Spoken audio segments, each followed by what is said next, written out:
Ya, oke, Bapak Ibu ya. Eh, saya juga ini agak agak kebingungan juga soalnya apa ya? Saya juga harus mempersiapkan dan waktu berapa menit ini eh tiba-tiba mungkin saya kira kemarin tidak jadi gitu kan. Jadi saya juga pikirnya tidak saya nunggu kabar ternyata eh, apa namanya? WA-nya Bu Dila itu error, jadi saya kira nggak jadi gitu mungkin nggak. Untung saya nggak keluar gitu, untung juga nggak keluar hari ini. Jadi mohon maaf jika saya juga agak kebingungan sampai sekarang. Jadi harus mempersiapkan laptop dan sebagainya. Baik, itu nggak apa-apa. Namanya juga acara itu tentunya tidak berjalan dengan lancar gitu, Ibu ya. Pasti ada sesuatu kendala dan sebagainya. Baik, Bapak Ibu semuanya yang saya hormati, Bapak Wakil Rektor ketiga, mohon maaf jika salah. Bapak Ibu semuanya, dosen pendamping, eh, dan tim bagian kemahasiswaan di Universitas Muhammadiyah Pontianak, dan tentunya Budilah yang senantiasa eh, bersemangat gitu ya mempersiapkan segala acara ini, dan tentunya Bapak adik-adik semuanya, adik-adik mahasiswa UM Pontianak yang luar biasa. Alhamdulillah Bapak Ibu, kita bersama di Zoom kali ini dengan tentunya kalau nggak salah ini eh, coaching awal untuk eh,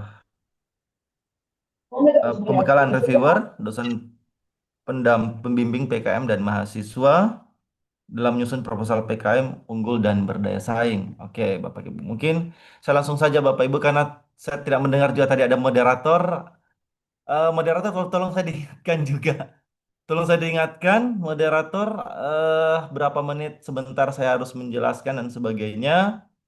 Dan betul-betul saya kebingungan juga, Bu. Mohon maaf, Bapak ya. Saya kebingungan juga tiba-tiba saya masuk, tiba-tiba gini. Jadi mohon maaf jika seperti ini. Mohon maaf Bapak Ibu semuanya dan adik semuanya. Saya izin share screen dulu.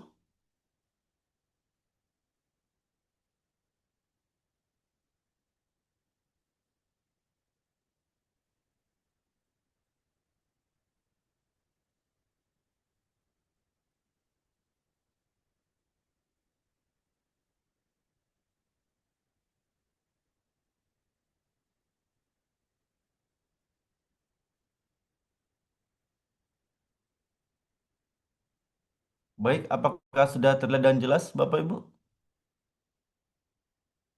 Sudah terlihat, Pak. Apakah suara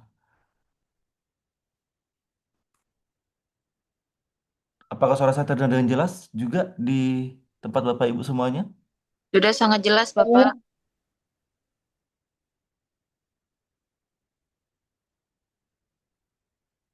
Saya tidak mendengarkan suara apapun. Sudah jelas, Pak, suaranya, Pak.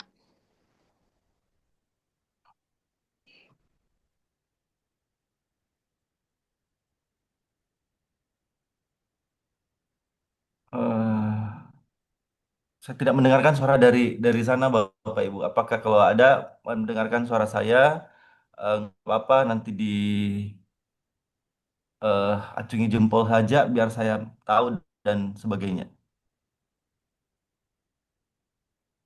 Oke, baik. Baik kalau gitu, terima kasih banyak semuanya Bapak Ibu, dan Alhamdulillah kita bersama sekarang di acara PKM, coaching PKM tahun 2026 untuk kali ini, dan tentunya eh, saya Andi Irfan Taufan Asfar akan eh, bersama dengan Bapak Ibu tentunya bagaimana dengan PKM tahun sekarang gitu ya, yang sangat mepet sekali juga, sangat-sangat mepet sekali Bapak Ibu, dan waktu tanggal 9 April itu sudah batas penguploadan, dan dari rekam jejak saya sendiri untuk PKM ini em, sejak dari 2018 saya sudah membimbing dengan beberapa PKM dari sampai tahun 2025 dan saya menampilkan ini Bapak Ibu tidak tidak menunjukkan pencapaian pribadi saya atau saya jumawa Bapak Ibu tidak, justru sebaliknya saya ingin menunjukkan bahwa konsistensi pendampingan itu membuahkan hasil dan hasil itu dapat dicapai oleh siapapun termasuk Bapak Ibu semuanya. Dan Bapak Ibu melihat 2018 mulai dari awal dan lolos sampai kami memperbaiki sistem pendampingan kami, kemudian sampai kami eh, apa namanya 2025 kemarin bisa tembus di pendanaan di pendanaan sampai ke PIMNAS sampai tahun sampai pendanaan sampai ke PIMNAS itu luar biasa, banyak yang lolos di PIMNAS Alhamdulillah dan tentunya em, jumlah tim yang saya dampingi dan lolos pendanaan meningkat, bukan sekali lagi Bapak Ibu bukan karena saya hebat Bapak Ibu bukan, tapi karena saya terus belajar dan bagaimana membaca pola, eh, strategi pola dari teman-teman semuanya yang Universitas Gajah-Gajah gitu ya, Pati-Pati dan semuanya, bagaimana menganalisis kelemahan proposal kami dan memperbaiki sistem pendampingan. Jadi kalau kita bisa melihat dengan proses pendampingan yang berkualitas, tentunya akan bisa adik-adik kita menembus sampai ke pendanaan lebih banyak dan sampai ke PIMNAS. Kalau dari segi ini sekali lagi bukan cuma Bapak Ibu ya, karena ini saya ingin memotivasi Bapak Ibu semuanya bahwa mendampingi adik-adik kita itu tidak rugi Bapak Ibu, tidak, sangat-sangat tidak rugi. Kenapa demikian? Karena dengan pendampingan PKM saya itu saya mendapatkan dampak akademik yang besar Bapak Ibu. Jadi kalau kita lihat lebih dari 20 publikasi internasional dan ini masih ada lagi untuk tahun 2025 ini belum saya inventaris itu. Kemudian artikel dan sebagainya dan itu eh, apa ya artinya ini adalah PKM itu bukan hanya memberikan manfaat kepada mahasiswa sebenarnya, tetapi juga memperkuat portofolio akademik dosen. Jadi Bapak Ibu yang aktif mendampingi PKM sebenarnya sedang menanam benih Bapak Ibu. Jadi menanam benih untuk rekam jejak publikasi HKI dan karya ilmiah yang jauh lebih besar. Dan sering saya katakan kepada mahasiswa dan kepada teman-teman dosen semua bahwa jargon saya adalah jarak bukan batasan untuk berprestasi. Karena kenapa demikian? Karena kita ketahui bahwa Bone adalah jauh Bapak Ibu ya, jauh dari Makassar, 4 sampai 5 jam dari Makassar dan mahasiswanya itu pun pasti sudah terfilter gitu Bapak Ibu ya. Kalau di Makassar kan banyak perguruan tinggi yang bagus-bagus gitu. Dan ternyata dengan pendampingan yang bagus, kemudian eh, motivasi dan semangat mahasiswa yang luar biasa, itu bisa mereka bisa menembus dan sejajar dengan perguruan tinggi negeri yang sangat-sangat luar biasa. Jadi meskipun kita berada di daerah, bukan di kota besar mungkin, bukan di perguruan tinggi besar atau gajah-gajah PTE gajah-gajah pati-pati gitu, perguruan tinggi yang besar-besar itu bukan alasan untuk kita tidak bersaing di tingkat nasional. Dan saya pengalaman saya sendiri adalah menyaksikan bagaimana mahasiswa dari kampus-kampus yang eh, bukan di kota gitu ya, non metropolitan pun itu mampu bersaing di PIMNAS dan program nasional lainnya. Jadi ketika mereka memiliki pendampingan yang kuat, konsistensi, tentunya mereka bisa juga sejajar dengan teman-teman yang lain di perguruan tinggi besar lainnya di sana. Dan em, saya ingin mengajak Bapak Ibu gitu ya, bahwa eh, untuk eh, melihat PKM itu bukan sebagai tugas tambahan, tetapi sebagai peluang. Peluang apa? Peluang untuk mengangkat prestasi mahasiswa, peluang meningkatkan reputasi pribadi dan institusi tentunya, dan peluang untuk mengukir prestasi akademik dosen yang lebih besar di masa mendatang. Gitu. Dan Bapak Ibu satu lagi, ini bukan ini bukan tentang pribadi, prestasi pribadi saya Bapak Ibu ya. Ini sekali lagi bukan. Tetapi ini adalah tentang pesan bahwa dengan pendampingan PKM yang benar-benar mampu, PKM yang berkualitas itu mampu mengubah ekosistem akademik, baik bagi mahasiswa maupun bagi dosennya itu sendiri. Dan pencapaian ini tentunya semuanya bisa Bapak Ibu, bukan saya sendiri, tapi teman-teman di UM Pontianak itu bisa, itu Bapak Ibu ya. Karena dengan pengalaman saya sendiri, sekali lagi bahwa PKM justru menjadi ruang bagi saya untuk meningkatkan reputasi diri tentunya, itu Bapak Ibu. Dan Bapak Ibu juga bisa semuanya. Memperkuat portofolio Tridharma, menghasilkan publikasi, HKI, dan karya inovatif tentunya. Dan yang terpenting adalah mengubah masa depan mahasiswa yang kita dampingi. Gitu. Mohon izin, saya eh, cas dulu laptop saya. Kayaknya lagi lowbat, Bapak Ibu. Dan Bapak Ibu semuanya, eh, bahwa Bapak Andi mau ketika mahasiswa mendapatkan pendanaan atau lolos PIMNAS, tentunya tidak saja wajah mereka berbinar Bapak Ibu ya. Dengan tidak hanya juga kita merasa bangga dengan mereka. Karena tentunya dengan lolos pendanaan sampai lolos ke PIMNAS, bahwa kebanggaan itu tidak bisa dibeli. Tentunya dengan kebanggaan mereka ya, dengan kebanggaan kita juga. Dan yang lebih penting adalah mereka membawa nama perguruan tinggi. Dan tentunya mereka juga membawa nama kita sebagai dosen pendamping. Nama kita melekat di eh, proposal mereka, proposal yang dinilai mereka.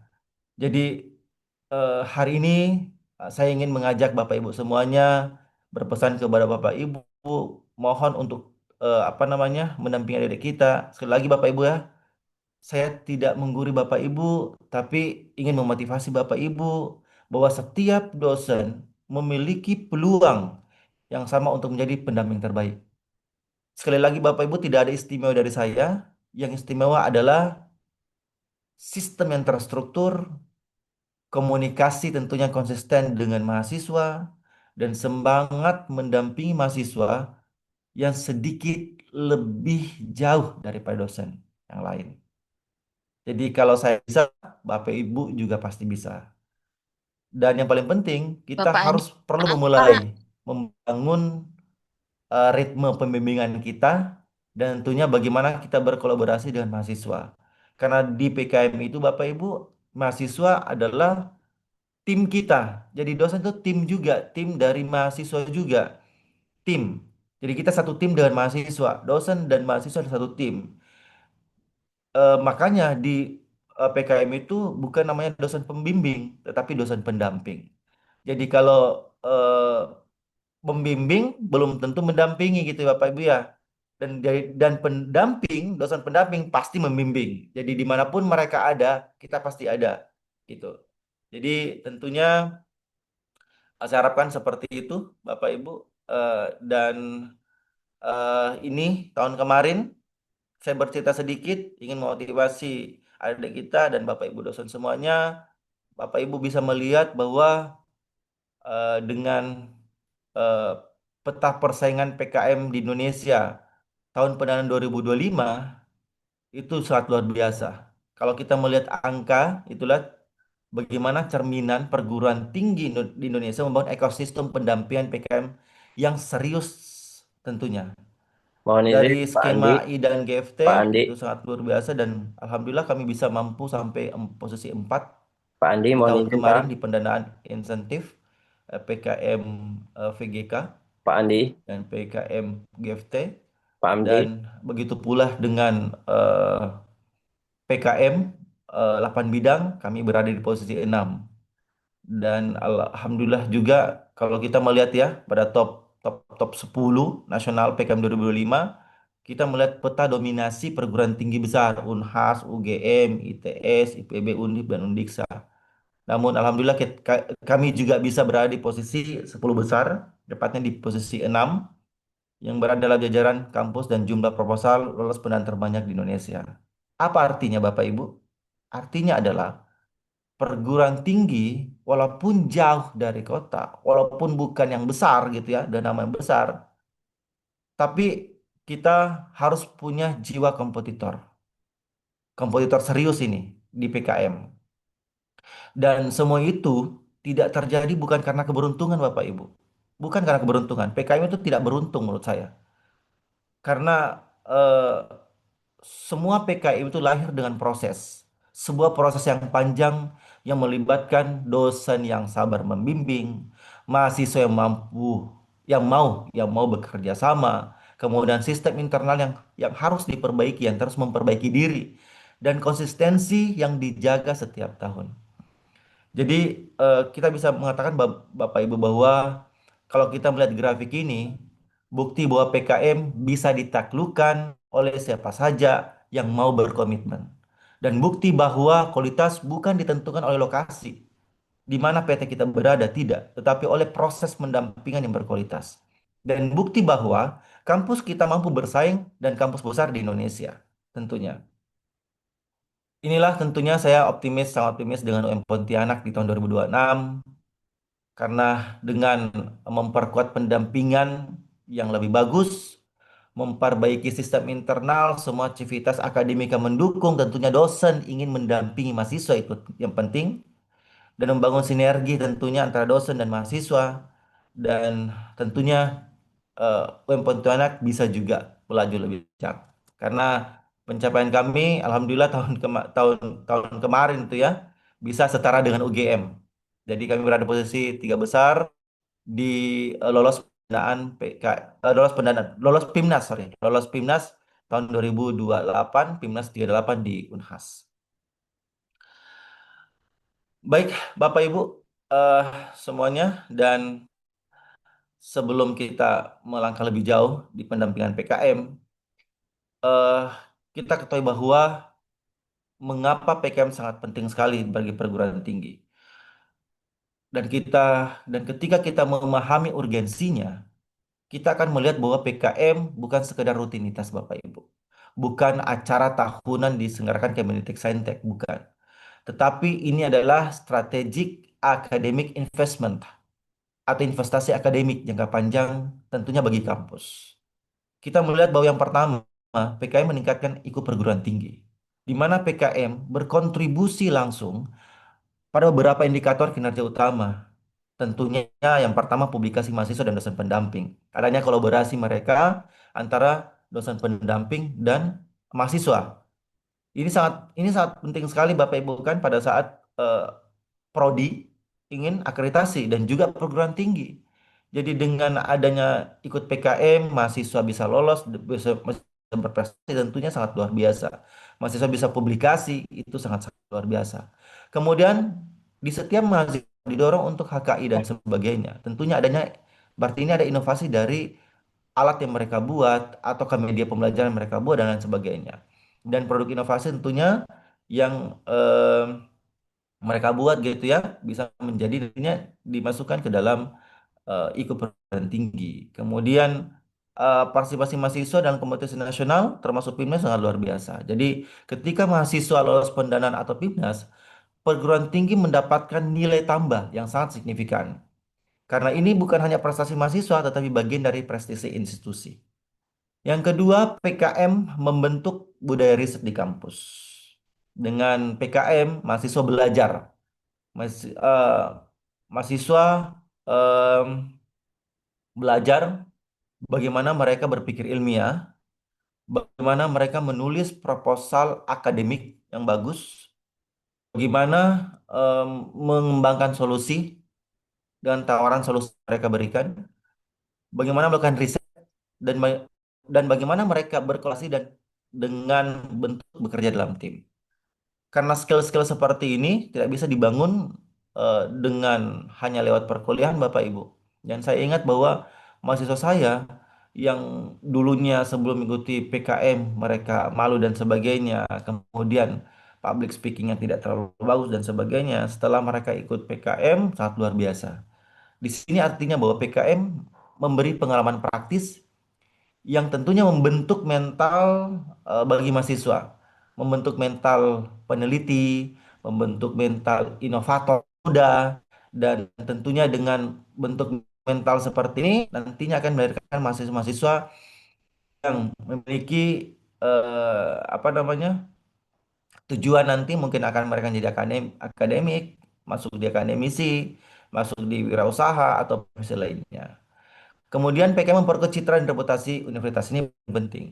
Ketika proposal mahasiswa lolos pendanaan atau lolos PIMNAS, maka kampus akan muncul di daftar nasional, masuk ranking perguruan tinggi terbaik PKM. Diperhitungkan oleh Kemendikbudristek, itu pasti. Menjadi bahan promosi institusi kepada orang tua dan calon mahasiswa, kepada sekolah-sekolah dan sebagainya, kepada calon mahasiswa dan sebagainya, meningkatkan daya tarik prodi dan fakultas. Saya sadari itu Bapak Ibu, di mana Unimbone awalnya adalah tidak terlalu banyak mahasiswa yang mendaftar gitu. Setelah mereka tahu prestasi Unimbo dan sebagainya, tahun ini luar biasa. 4 tahun ini luar biasa di Unimbo. Dan tentunya dengan seperti ini, PKM salah satu portofolio terbesar sebuah perguruan tinggi. Bahwa jika salah satu kampus bisa meloloskan proposal saja pada PKM 2026, maka dampaknya tentunya reputasi naik gitu ya. Pasti akan, insya Allah pasti akan memberikan dampak kepada jumlah mahasiswa baru yang meningkat. IKU meningkat, peluang hibahnya tentunya meningkat. Karena ketika dosen terlibat aktif sebagai dosen pendamping, sebenarnya kita ini sedang memberikan kontribusi strategis terhadap masa depan institusi kita sendiri, gitu dengan PKM tentunya diikuti mahasiswa itu sangat luar biasa bagi kita juga tentunya Bapak Ibu ya. Jadi kita bisa melihat bahwa PKM em, bukan hanya sebuah kompetisi mahasiswa. PKM justru adalah instrumen strategis perguruan tinggi. Dan ketika kita sebagai dosen pendamping atau Bapak Ibu menjadi pendamping, maka Bapak Ibu adalah bagian dari fondasi eh, pendampingan di perguruan tinggi Bapak Ibu.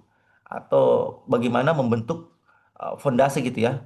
Fondasi eh, meningkatkan citra kampus atau reputasi akademi kampus. Nah, seperti itu. Jadi satu saat sangat luar biasa sekali Bapak Ibu. Kemudian Bapak Ibu yang saya hormati dan mahasiswa-mahasiswi yang saya banggakan, salah satu poin penting di PKM adalah bagaimana tujuan pengembangan mahasiswa melalui kegiatan kemahasiswaan, tentunya khususnya PKM di samping PP2MW, PPK Ormawa dan lain sebagainya.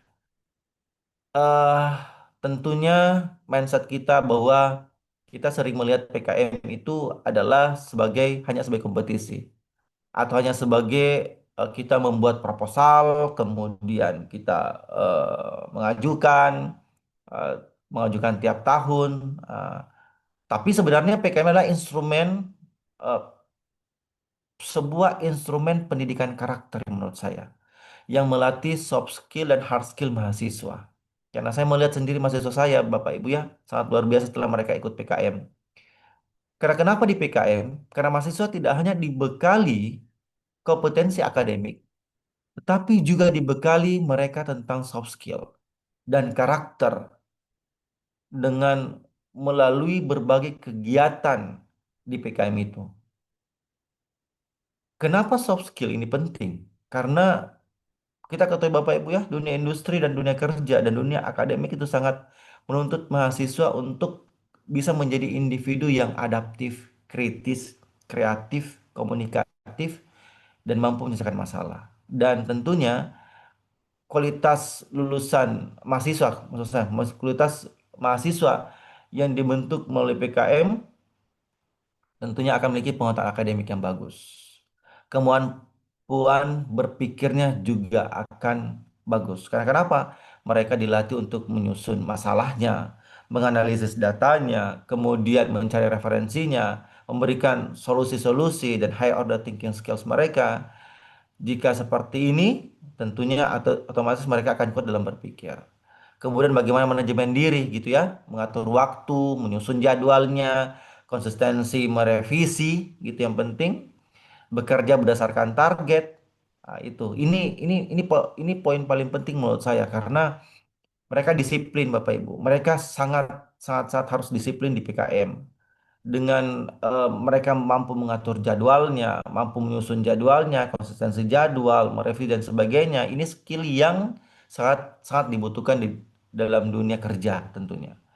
Kemudian kemampuan berkomunikasi mereka, bagaimana menyampaikan idenya mereka, kemudian meyakinkan dengan logis setiap presentasi mereka gitu ya kepada reviewer dan dosen pembimbing tentunya. Kemudian kerjasama tim ini paling penting dan berjiwa entrepreneur. Jadi ini poin-poin penting yang tujuan PKM tentunya yang apa perlu dimiliki oleh mahasiswa dan mengikuti PKM yang sorry yang akan dimiliki mahasiswa dan mengikuti PKM. Jadi seperti itu Bapak Ibu. Kemudian kita melihat bahwa strategi pengembangan PKM ini tidak bisa berdiri sendiri, tidak bisa apa namanya bagian kemahasiswaan yang berjibaku sendiri tidak bisa. PKM ini bisa berjalan kalau ada sinergitas antara dosen, bagian kemahasiswaan atau civitas akademik lah tentunya pimpinan perguruan tinggi dan civitas akademik lah dalam satu kampus. Jangan sampai mahasiswanya mau, bagian kemahasiswanya pimpinannya mendukung gitu ya, bagian kemahasiswaan mendukung dan sebagainya, tapi dosen pendampingnya tidak ada yang mau gitu ya.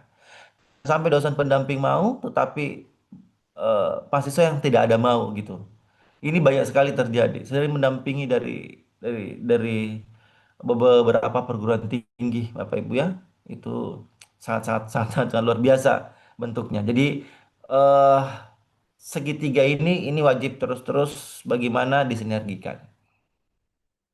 Dan tentunya PKM sangat berkontribusi bagi prodi, bagi institusi. Jadi tentunya dengan seperti itu,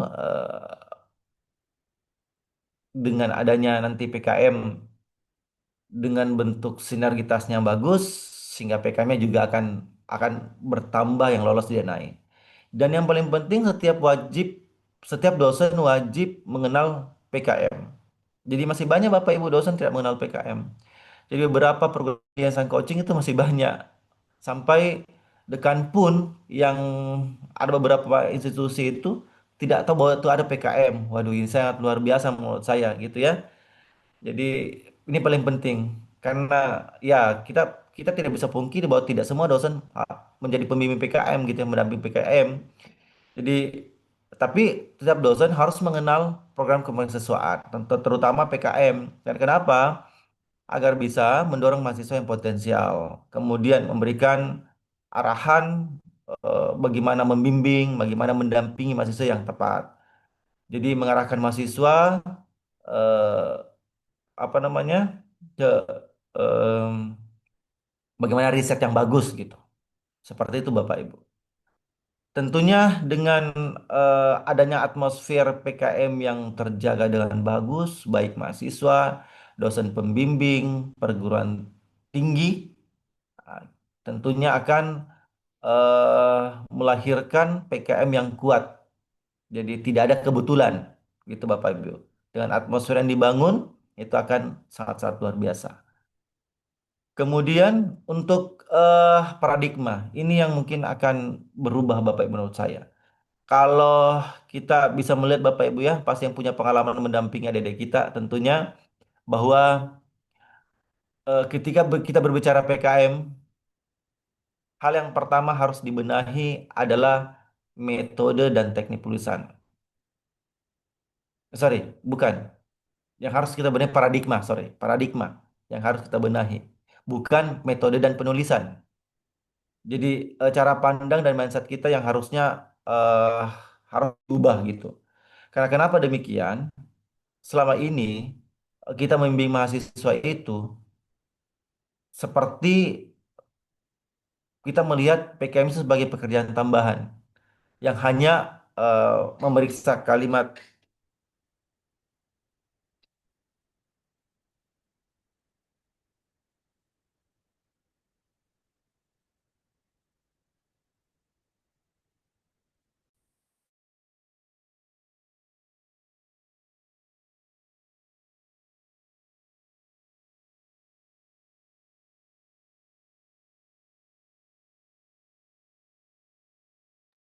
Kita lanjutkan Bapak Ibu. Tolong saya diingatkan Bapak Ibu ya di chat aja di kolom komentar karena saya tidak melihat, saya tidak mendengar suara apapun. Kalau misalnya waktu saya mungkin sudah tidak cukup, baik kita lanjutkan aja Bapak Ibu dan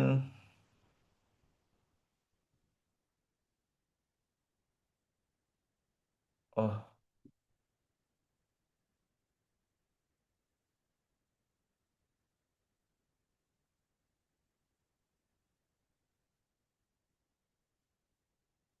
PPT-nya tidak bergerak Bapak Ibu ya.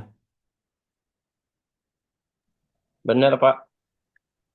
PPT-nya belum belum bergerak. Coba saya cek.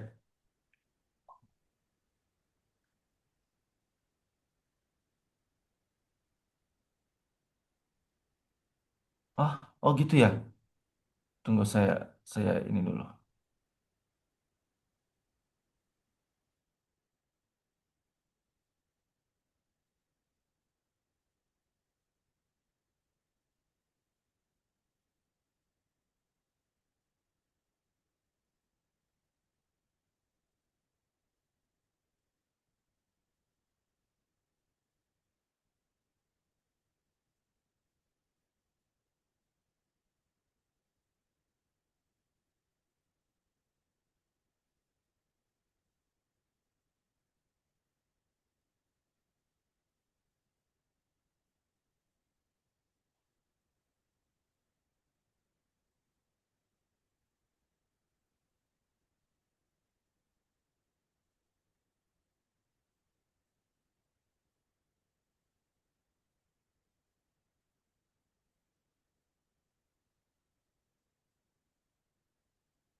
Apakah sudah terlihat Bapak Ibu?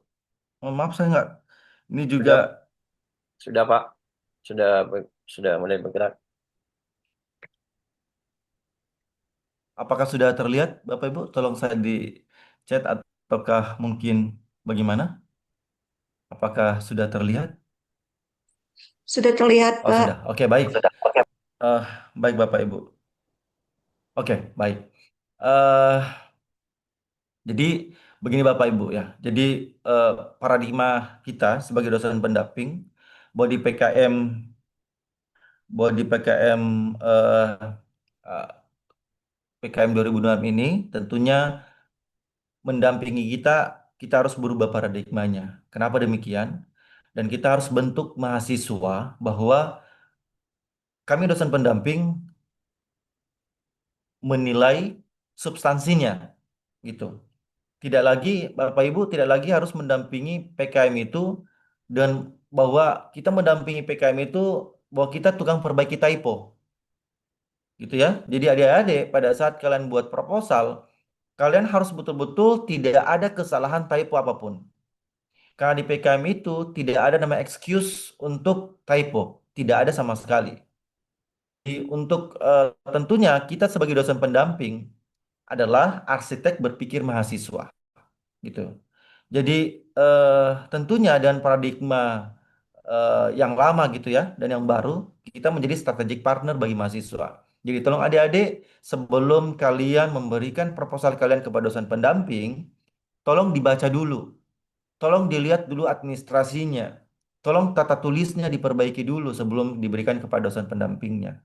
Karena kalau kesalahan typo yang harus dicek lagi sama dosen, perasaan mungkin itu akan memakan waktu yang lama. Jadi adik-adik pada saat buat proposal itu sudah dilihat gitu Bapak Ibu adik-adik ya, sudah dilihat dulu gitu. Jadi sebelum memberikan ke adik-adik semuanya. Jadi yang pertama menjadi strategic partner. Karena kenapa? Dosen pendamping yang mendampingi mahasiswa bukan kita mendampingi pada tataran teknis saja, tidak. Tetapi kita mendampingi mahasiswa pada tataran konseptual. Jadi bagaimana dosen pendamping membantu memahami konteks masalah dari proposal ada yang diangkat, mengarahkan pendekatan ilmiahnya, memastikan proposal memiliki logika yang kokoh. Itu yang penting. Kedua, mengajarkan alur berpikir yang ilmiah. Jadi, tugas kita adalah bagaimana menanamkan pola pikir ilmiah yang benar. Tentunya seperti apa? Bagaimana merumuskan masalah. Ini paling penting, Bapak Ibu. Di setiap PKM itu, rumusan masalah itu sangat penting sekali. Ini akan terlihat yang pertama pada saat reviewer membaca apa rumusan masalahnya. Jadi, rumusan masalah itu harus kuat, gitu ya. Kemudian, bagaimana mengidentifikasi akar masalah, root causes-nya. Jadi, setiap PKM itu kita harus lihat root causes-nya seperti apa. Kemudian, ada datanya, sumber datanya, dan bagaimana kita membaca data itu. Dan bagaimana menarik kesimpulan yang logis. Itu penting pada saat kita memberikan argumen eh, pada saat mahasiswa memberikan argumen di proposalnya. Kemudian mengarahkan mahasiswa tentunya pada poin-poin penting. Jadi eh, kita sebagai dosen pendamping, Bapak Ibu, harus betul-betul masalah yang diangkat mahasiswa itu betul nyata, gitu ya. Bukan hanya melihat isu, kemudian kemudian kita mengambil isu itu, mahasiswa mengambil isu itu, eh, kemudian tanpa data apapun gitu ya. Karena di sini harus menggunakan data yang valid, bukan asumsi. Kemudian bagaimana kita membimbing mahasiswa untuk merumuskan gap yang tepat, kesenjangan yang tepat Bapak Ibu ya. Dan bagaimana kita mengarahkan mahasiswa untuk menyusun solusi yang feasible, bukan muluk-muluk, sama sekali bukan muluk-muluk. Dan bagaimana kita mengarahkan mahasiswa untuk menghubungkan antara rumusan masalahnya, tujuannya, metodenya, dan luarannya. Itu paling penting dan harus konsisten. Karena kita melihat seperti itu Bapak Ibu, reviewer itu masih melihat itu, gitu ya. Melihat mulai dari rumusan masalah, kemudian sampai tujuannya dan sebagainya. Ini banyak yang tidak konsisten dan banyak proposal yang saya baca rata-rata tidak konsisten. Sangat-sangat tidak konsisten itu. Dan ketika ketiga pola ini terbentuk, akan proposal mahasiswa tentunya yang dibuat akan memiliki ruh, bukan sekedar kata-kata. Sama dengan kita Bapak Ibu membuat membuat penelitian dan pengabdian di Bima, seperti itu pula. Sangat sama dengan apa yang dibuat oleh mahasiswa, tapi dengan menurut saya sendiri, mohon maaf agak grade dengan sedikit lebih tinggi gitu. Karena kita melihat metodenya yang terbaru dan sebagainya. Dan tentunya ketika kita, saya dan Bapak Ibu, kita mengubah paradigma berpikir kita sebagai dosen pendamping PKM, tentunya beban pendampingan itu akan semakin lebih ringan. Dan kualitas proposal tentunya akan menjadi naik gitu ya, eh, grade-nya. Dan mahasiswa belajar akan lebih cepat. Dan peluang lolos pendanaan akan meningkat signifikan. Gitu. Dan kita melihat sekarang Bapak Ibu bahwa PKM itu tidak lagi ajang kompetisi mahasiswa, ajang pertarungan mahasiswa. Kita lihat sekarang ajang pertarungan prof-prof dan Bapak Ibu dosen semua saya lihat di PKM sekarang gitu. Jadi tentunya dengan peran pendamping yang baik menentukan kualitas proposal. Karena pada kenyataannya Bapak Ibu ya, bahwa peran dosen pendamping adalah faktor yang paling penting. Faktor yang sangat menentukan kualitas proposal PKM. Ini mengapa? Mengapa demikian?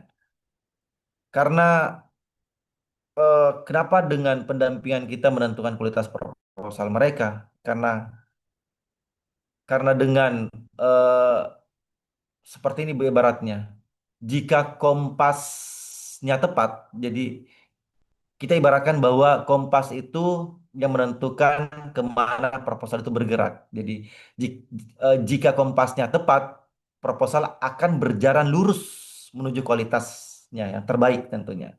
Tetapi jika kompasnya keliru, proposal bisa tersesat bahkan sejak halaman pertama tentunya. Dan kompas itu adalah sebenarnya kita gitu mengarahkan mahasiswa untuk bagaimana membentuk proposal yang luar biasa. Dan Bapak Ibu sekalian dan mahasiswa yang saya banggakan, inilah mengapa pendampingan PKM sangat-sangat krusial dan begitu penting. Karena satu arahan dari Bapak Ibu dosen pendamping bisa mengubah kualitas seluruh proposal. Dan tentunya satu pertanyaan yang paling kritis dari Bapak Ibu dosen pendamping bisa membuka wawasan berpikir mahasiswa tentang masalah yang sebenarnya. Jadi satu koreksi logika yang Bapak Ibu berikan kepada mahasiswa bisa membuat proposal mereka naik grade gitu. Naik grade dan tentunya akan eh, meningkatkan peluang untuk kelolosan dari reviewer. Jadi pendamping itu tidak hanya menentukan kualitas proposal, tapi bagaimana penentu tentunya bagaimana mengubah, bagaimana mentransformasikan mahasiswa selama pembuatan proposal mereka. Jadi itu paling penting Bapak Ibu ya dan dosen pendamping yang bagus pendampingannya dan dosen pendamping yang sangat luar biasa tentunya akan memberikan proposal-proposal yang bagus. Dan yang paling penting ini saya bilang dari awal bahwa pola pola ya, pola PKM itu itu harus juga diperhatikan pola PKM, skema PKM bahwa jangan sampai salah kamar itu bahaya, PM, EK, RSH dan sebagainya. Kemudian kebaruan relevansi, ini paling penting. Selalu pasti pada saat kita memeriksa PKM, selalu pasti kita menanyakan apakah ide ini baru dan apakah ide yang diangkat oleh mahasiswa ini relevan di masyarakat dan tentunya berdampak dan sesuai perkembangan ilmu saat ini. Oke, seperti itu bentuknya. Jadi, jika satu proposal tidak memiliki unsur kebaruan, hanya mengulang ide yang lama, atau sekadar hanya membuat proposal saja gitu ya, tentunya proposal itu pasti akan jatuh, Bapak Ibu. Pasti itu, tidak akan bisa didanai. Jadi disinilah pentingnya sekali lagi dosen pendamping membantu mahasiswa menemukan novelty-nya. Novelty itu kan bisa didapat dari data terbaru, dari perbandingan dengan penelitian sebelumnya, gap analysis yang jelas dan sebagainya. Jadi salah satu hal yang paling penting adalah kebaruan itu bukan suatu yang harus revolusioner Bapak Ibu, bukan. Yang penting adalah ada perbedaan yang signifikan dari ide sebelumnya. Karena kita bahwa ini mahasiswa gitu ya, bukan bukan mereka belum expert di bidang ilmiah gitu. Jadi tidak harus revolusioner Bapak Ibu. Kemudian argumentasi ilmiah. Jelas bahwa reviewer tidak melihat aktivitas. Aktivitas itu penting di proposal, tidak. Reviewer melihat logika ilmiah yang dituangkan dalam proposal mahasiswa. Jadi adalah apa yang dicari reviewer adalah apakah masalah yang diangkat mahasiswa itu didukung data yang valid tidak? Kemudian, apakah ada analisis gap-nya tidak? Apakah urgensi dirumuskan dengan tepat? Kemudian, apakah alur logika dan konsisten? Sorry, apakah alur logika itu konsisten? Mulai dari rumusan masalahnya, tujuannya, metodenya sampai luarannya. Jadi, disinilah poin penting kita yang berperan Bapak Ibu, bagaimana menguatkan cara mereka berpikir. Kemudian orang harus terukur. Jadi PKM itu harus harus jelas Bapak Ibu. Harus jelas. Harus jelas luarannya. Sesuai skemanya sudah jelas, Bapak Ibu ya. Dan adik-adik semuanya sudah baca buku panduan kan yang terbaru. Sudah dibaca satu persatu kata-katanya. Itu wajib dibaca satu persatu, Bang. Satu persatu.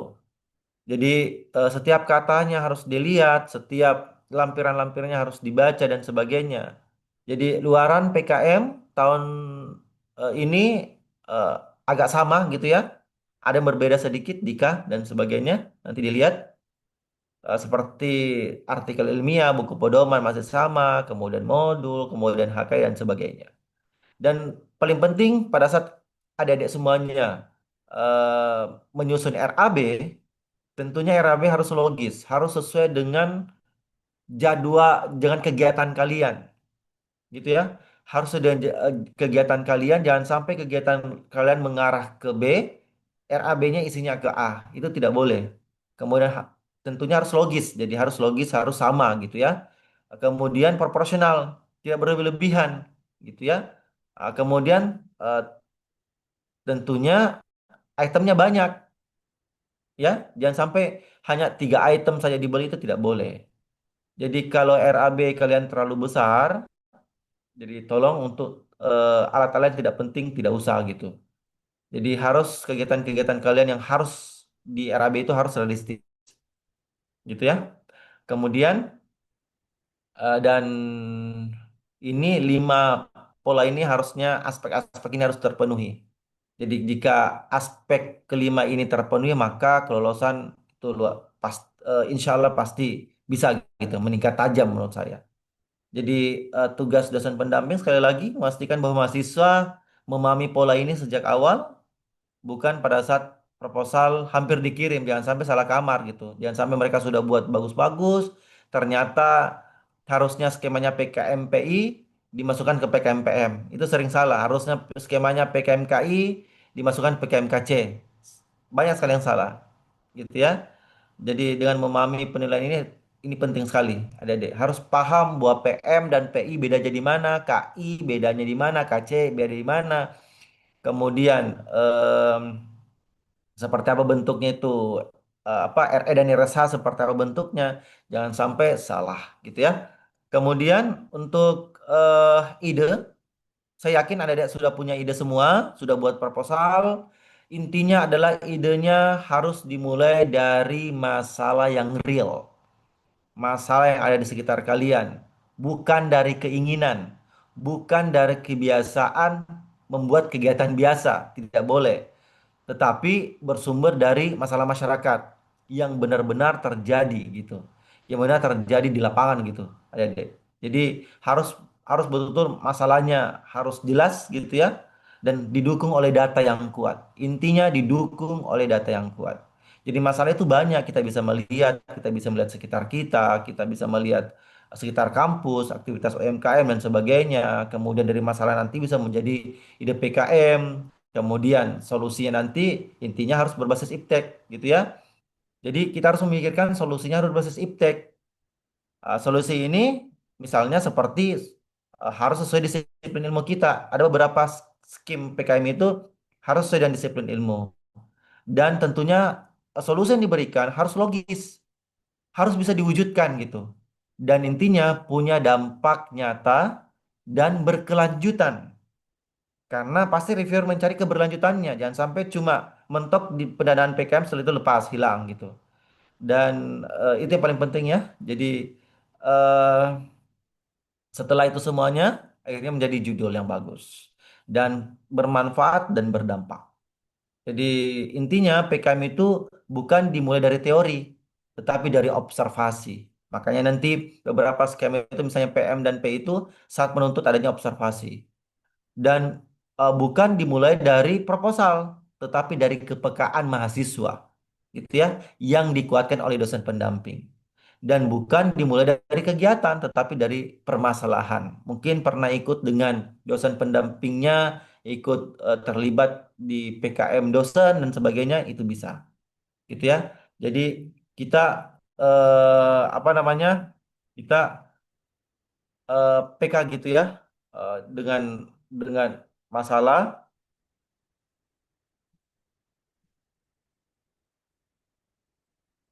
seperti itu Bapak Ibu. Kemudian ini paling penting 10 tema PKM.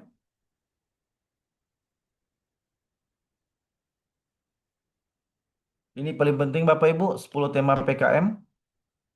Yang tentunya 10 tema PKM ini Bapak Ibu ini wajib gitu ya. Wajib nantinya ada yang eh, ada kita memilih 10 tema PKM ini. Jadi ini paling penting. Jangan sampai salah memilih tema PKM. Harus harus sudah ada. Tahun sebelumnya belum wajib, tapi tahun ini sudah wajib. Sangat-sangat wajib tahun ini. Jadi harus memilih tema PKM-nya.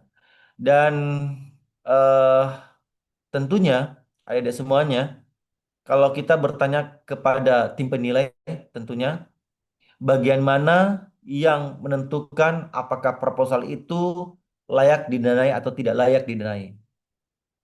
Pasti seragam, latar belakang. Mengapa di latar belakang?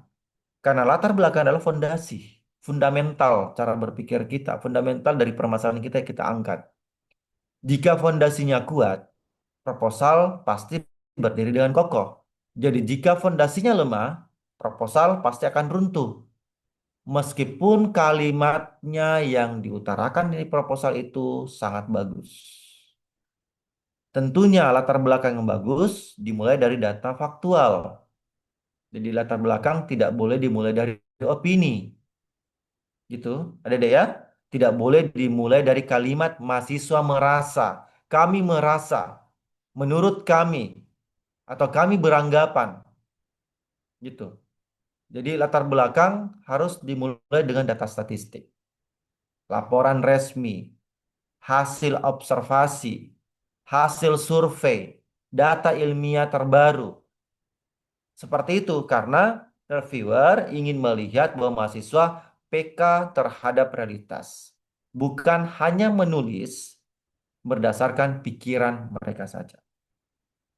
Yang kedua, bagaimana menunjukkan kondisi ideal dengan realita ini adalah gap gitu ya, ada kesenjangan gitu ya. Jadi idealnya adalah misalnya kondisi idealnya seperti ini, tetapi yang terjadi seperti ini. Di sini nantinya reviewer akan melihat urgensinya, gitu. Misalnya idealnya siswa harusnya menguasai literasi. Faktanya di lapangan bahwa skor nasional masih rendah. Itu suatu gap atau kesenjangan. Kemudian gap adalah jantungnya PKM, ya. Jadi gap itu harus spesifik, harus manajeable, harus sesuai kapasitas mahasiswa. Jadi betul-betul gap ini apa ya harus bisa ditangani oleh mahasiswa itu sendiri. Jangan sampai tidak gitu. Kemudian em, rumusan, rumusan rumusan masalah. Sorry, hampir saya lupa. Di latar belakang tadi jangan lupa misalnya ada kebijakan nasional, SDGs, Astacita atau Ririn itu yang dimasukkan. Kemudian datanya harus lengkap gitu ya. Jadi seperti itu harus dimasukkan pula di latar belakang. Kemudian di rumusan masalah itu pada saat mahasiswa menyusun latar belakang itu harusnya eh, konsistensi antara rumusan masalah dan tujuan. Dua bagian ini sangat penting sekali. Di rumusan masalah, kalimat kunci yang menjelaskan apa yang menjadi inti persoalan proposal mahasiswa. Intinya bukan bukan panjangnya gitu ya. Yang penting adalah ketajamannya. Yang pertama ringkasan itu harus fokus pada akar masalahnya dan tidak boleh melebar gitu. Dan karena kita biasanya ingin melihat inti persoalannya apa.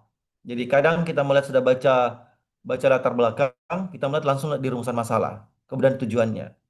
Kemudian intinya rumusan masalah diturunkan dari gap analysis. Mohon izin Bapak Ibu, saya tidak menggurui Bapak Ibu ini, hanya mengingatkan saja dan ada kita seperti bentuknya. Eh, Disinilah di gap itulah tentunya kita membahas idealnya dan realitasnya. Ini harus bagus karena jika gapnya jelas, maka rumusan masalah otomatis akan bagus. Jika gapnya tidak jelas, maka rumusan masalahnya pasti kabur gitu. Kemudian rumusan masalah sebaiknya tiga saja, 3 poin kunci saja. Karena takutnya kalau lebih dari tiga, nanti reviewer berpikir, apakah ini realistis? Apakah mahasiswa mampu menyelesaikan dalam 3 sampai 4 bulan? Gitu kan? Karena satu rumusan masalah saja sangat luar biasa lamanya. Jadi rumusan masalah yang bagus, yang efektif adalah rumusan masalah yang tajam, fokus, dan doable. Kemudian tujuan. Jadi tujuan itu tidak boleh lebih banyak ya. Se- eh, Sebaiknya sama gitu. Sebaiknya sama dengan rumusan masalah. Jika rumusan masalah dua, tujuannya juga sama. Karena ini konsistensi. Takutnya nanti kalau tidak konsistensi muncul ketidakkonsistenan logika di sini. Jadi ini penting. Kemudian tujuannya harus smart, spesifik, measurable, achievable, relevan, and time bound. Artinya spesifik itu adalah jelas apa yang ingin dicapai. Measurable harus dapat diukur, achievable-nya harus realistis, relevannya harus sesuai gap dan skema. Time bound-nya ya sesuai durasi PKM 3 sampai 4 bulan. Kalau kita melihat ini berarti 5 bulan, kembali lagi 3 sampai 5 bulan gitu ya. Tapi kita lihat dulu bentuknya karena eh, saya lihat bulan 5 sudah mulai ada pendanaan. Kemudian poin yang paling penting solusi kebaruan. Jadi ini paling penting setelah kita merumuskan masalah, tujuannya, langkah berikutnya adalah solusi. Solusi di sinilah pasti akan ditanyakan adalah apa sebenarnya yang ditawarkan oleh mahasiswa. Kemudian, apakah solusi ini benar-benar baru, benar-benar relevan, dan bisa dikerjakan? Itu penting. Karena di sini nantinya solusi itu tidak boleh dibuat asal-asalan. Adik-adik semuanya, gitu ya. Solusi harus betul-betul bagus, gitu ya. Jadi solusi itu harus bisa menciptakan nilai, ada value creation-nya. Misalnya, value creation-nya bisa berupa pengetahuan baru, peningkatan efisiensi, kemudian produktivitas dan sebagainya, teknologi sederhana yang mempermudah pekerjaan, gitu ya, model pembelajaran inovatif, kemudian penghematan biaya, atau mungkin dengan ada alat bantuan alat sehingga produktivitas mitra meningkat. Jadi tentunya dengan seperti ini biasanya tim penilai atau reviewer saat menyukai proposal yang jelas manfaat barunya. Kemudian solusi betul-betul harus berasaskan dari masalah dari mitra yang painful. Painful itu adalah betul-betul yang sangat dibutuhkan mitra kita dan itu menyakitkan bagi mereka, gitu ya. Masalah yang membuat mereka tidak nyaman, masalah yang akan membuat mereka rugi, masalah membuat akan mereka kesulitan dan sebagainya. Jadi seperti itu, misalnya misalnya petani tersendat karena tidak ada inovasi pasca panen. Jadi solusi PKM itu harus langsung menyentuh titik titik sakit ini, painful itu. Jadi kalau masalahnya tidak painful, pasti proposalnya akan lemah gitu. Dan pasti akan reviewer mengatakan bahwa ini belum, ini tidak bisa, ini belum belum eh, apa urgent untuk didenai. Ingat, masalah itu seperti ini, ibarat kata bahwa kalau tidak diselesaikan sekarang, maka kiamatlah dunia. Seperti itu bentuknya. Jadi eh, masalah itu sangat penting sekali, gitu ya. Jadi betul-betul Bapak Ibu jadi Bapak Ibu nanti bisa melihat bahwa kalau ada di kita eh, kalau ada di kita misalnya sudah membuat proposal, kemudian masalahnya biasa-biasa saja, maka nanti tugas reviewer itu harus betul-betul bagaimana masalah itu sangat urgent sekali. Intinya adalah jika tidak diselesaikan sekarang, maka kiamatlah dunia. Seperti itu. Dan solusi harus visible, harus bisa dilakukan 3 sampai 5 bulan. Jadi seringkali seringkali eh, mahasiswa membuat gitu ya, membuat proposal bahwa mereka akan menerapkan solusi berupa alat canggih seperti pabrik mini, aplikasi skala besar. inovasi teknologi tingkat tinggi, atau intervensi sosial yang membutuhkan waktu yang panjang. Pasti pada saat kita menilai tidak visible. Kenapa demikian? Karena intinya yang dinilai di PKM itu bukan besar kecilnya solusi. Intinya adalah apakah solusi yang ditawarkan oleh mahasiswa itu realistis, bisa dikerjakan oleh mahasiswa dalam waktu singkat 3 sampai 5 bulan. Jadi nanti tugas pendamping adalah bagaimana eh, berperan besar nanti untuk menurunkan ide mahasiswa menjadi versi yang realistis tanpa kehilangan nilai inovatifnya. Kemudian solusi harus memiliki potensi keberlanjutan. Ini penting, sangat sangat penting sekali. Jadi jangan sampai sekali datang selesai hilang, hilang seperti itu. Nanti terlihat jelas di metodenya. Kalau seperti itu biasanya tidak lolos gitu. Dan sebaiknya tidak menggunakan solusi atau teknologi yang rumit. Jangan sampai rumit gitu ya. Jadi jangan sampai intinya IPKM itu bukan kebaruan atau bukan kompetisi yang futuristik. Beda kalau GFT, gitu ya beda. Jadi PKM itu harus berlandaskan kreativitas yang intinya bisa visibility, bisa visible. Nah, kemudian RAB, RAB harus realistis adik-adik, seperti saya bilang dari awal, anggaran itu harus betul menggambarkan kegiatan kalian, apa yang dilakukan gitu ya. Jangan membeli barang-barang berlebihan dan sesuai aktivitas kalian. Nah, gitu, tidak boleh membeli barang-barang lebih dari 1 juta gitu ya. Nah, kemudian anggaran itu PKM itu bahwa PKM itu bukan setahun, gitu ya. Jangan RAB-nya terlihat 1 tahun, tidak. PKM itu hanya 3 sampai 5 bulan, gitu ya. Nah, kemudian ingat bahwa porsi anggaran harus seimbang dan porsi kegiatan dan sesuai dengan persen-persennya. Dan tidak boleh ada pemborosan, misalnya berkali-kali alat dan sebagainya, duplikasi pembelian alat, kemudian perjalanan berkali-kali tanpa tidak ada apa namanya deskripsi yang jelas. Nah, gitu. Beda adanya. Beda Ingat bahwa ayat. PKM itu terbatas dananya, bukan Ada bukan hibah yang besar adik-adik, hibah ada pendidikan, jadi tidak nama terlalu besar dananya. Ya, ingat apa bahwa sih? 60% belanja bahan, 30% perjalanan lokal dan sebagainya, gitu ya. Ah, gitu adik-adik ya. Seperti itu. Kemudian di metode pelaksanaan itu penting sekali. Seingatkan tadi di RB, di metode itu penting bahwa kita mulai dari observasi, kemudian ada pelaksanaannya, ada evaluasi dan sebagainya. Gitu. Kemudian ini tadi RAB, kemudian luaran PKM, sudah tahu semua kan luaran PKM-nya. Di panduan sudah jelas. Kemudian pendampingan PKM supaya agar lebih terstruktur dan bagus, sebaiknya setiap minggu ada klinik mingguan.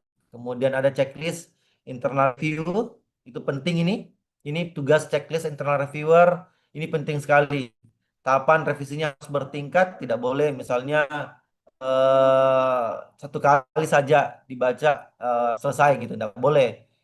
Jadi betul-betul harus mekanisme pendampingnya harus bagus. Kemudian dan eh, lolos pendanaan tentunya seperti tadi saya bilang bahwa ingat sebenarnya pendampingan harus sampai 2 sampai 3 bulan sebelum submit. Saya yakin UM Pontianak sudah gitu ya. Kemudian structure mentoring system itu harus ada. Tadi cek jadwal klinik mingguannya, checklist standarnya dan sebagainya oleh internal reviewer. Kemudian revisinya itu harus bertingkat. Kemudian skemanya harus visible. Tidak usah memilih skema-skema yang misalnya jarang didanai gitu ya. Jadi misalnya UM Pontianak punya skema yang sering didanai, itu yang dioptimalkan gitu. Gitu ya. Oke. Kemudian pastikan proposal nanti adik-adik semuanya harus punya data yang kuat. Gap analisisnya harus jelas, solusinya harus visible, dan metodenya harus terukur. Dan yang paling penting pula, ini banyak sekali tahun kemarin itu yang eh, tidak lolos di tahap pertama banyak sekali karena kesalahan-kesalahan kecil, kesalahan-kesalahannya kesalahan administrasi. Jadi banyak sekali. Jadi sebagian besar proposal gugur itu bukan karena idenya jelek, bukan sama sekali, tetapi karena kesalahan teknisnya, kesalahan administrasinya yang sebenarnya bisa dihindari. Jadi kalau kita lihat pertama ya, kesalahan tahap satu adalah kesalahan teknis dan administrasi. Jadi kebanyakan adalah kesalahan nomor halaman dan format dasarnya. Kegiatan tidak sesuai panduan. Jadi tabel-tabelnya tidak sesuai. Ada yang tertulis 5 bulan, harusnya 3 sampai 4 bulan. Aluran wajib tidak sesuai pedoman, harus sesuai dengan di panduan. Kemudian dokumen kelengkapan tidak lengkap. Tanda tangannya, waktunya, bulannya, dan sebagainya. Jadi kalau tahun sekarang berarti keluar panduan kemarin tanggal tanggal hari Minggu gitu ya.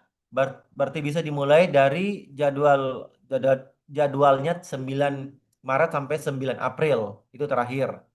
Kemudian daftar pustaka tidak menggunakan hafal style dan sistematikanya salah, fontnya tidak sesuai gitu ya.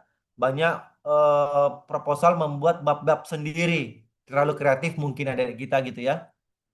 Ada di semuanya terlalu kreatif. Jangan terlalu kreatif dia di bagian seperti ini. Ini wajib sesuai dengan panduan.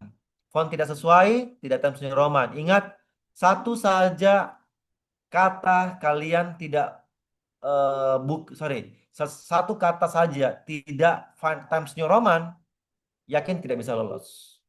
Proposal tidak boleh lebih dari 10 halaman dan marginnya harus sesuai 4333. Dan lampiran tidak lengkap, tidak sesuai panduan. Jadi tolong dibaca lagi panduannya, lihat lampirannya apa saja. Itu wajib kalian cantumkan atau masukkan dalam proposal. Untuk kesalahan tahap 2 yang paling sering adalah kreativitas rendah. Mereka sudah lolos di tahap 1. Masuk ke tahap kedua, kreativitasnya sangat rendah. Idenya terlalu umum gitu ya, tidak ada kebaruan sama sekali dan terlalu general, sudah banyak gitu ya. Sudah pernah dilakukan orang berkali-kali. Kemudian referensinya kurang jelas. Tidak ada data primer dan data sekunder yang diberikan juga lemah. Tidak ada literatur pendukung gitu. Dan penulis tidak sistematis, lompat-lompat, tidak nyambung, tidak mengikuti alur ilmiah. Kemudian jadwal kegiatan tidak sesuai pedoman. Sudah masuk tahap kedua, tapi dilihat salah timeline, maka ini bisa menunjukkan ketidaktelitian. Kemudian RAB. RAB tidak meyakinkan, karena kenapa? Harganya tidak realistis, alatnya tidak relevan, anggarannya proporsional. Jadi ini penting. Jadi tidak seperti ini. Kalau tidak seperti ini, nanti akan dipertanyakan kredibilitas tim itu. Jadi untuk insentif sendiri AI dan GFT banyak sekali yang gagal di sini.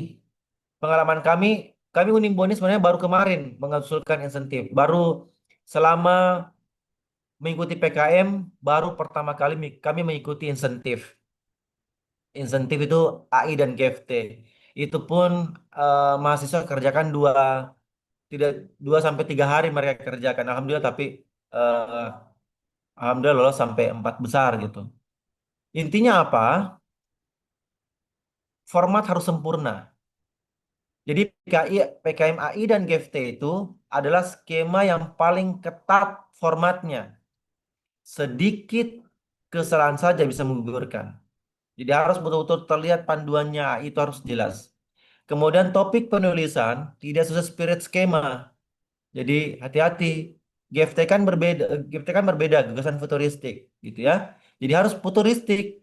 PKM AI harus dibuat dari tugas akademik mahasiswa, tugas magang dan sebagainya dan kolaborasi. Jangan sampai salah gitu ya. Jadi eh, di insentif itu banyak tidak lolos karena banyak topik sebenarnya, kalau sebenarnya gitu ya, banyak topik sebenarnya layak, tapi lebih cocok di skema lain. Contohnya mereka buat PKM GFT, tapi kok justru bisa dilakukan gitu ya, futuristik, tapi bisa dilakukan selama 1 tahun atau 4 bulan, 5 bulan. Itu tidak, berarti cocok di skema lain.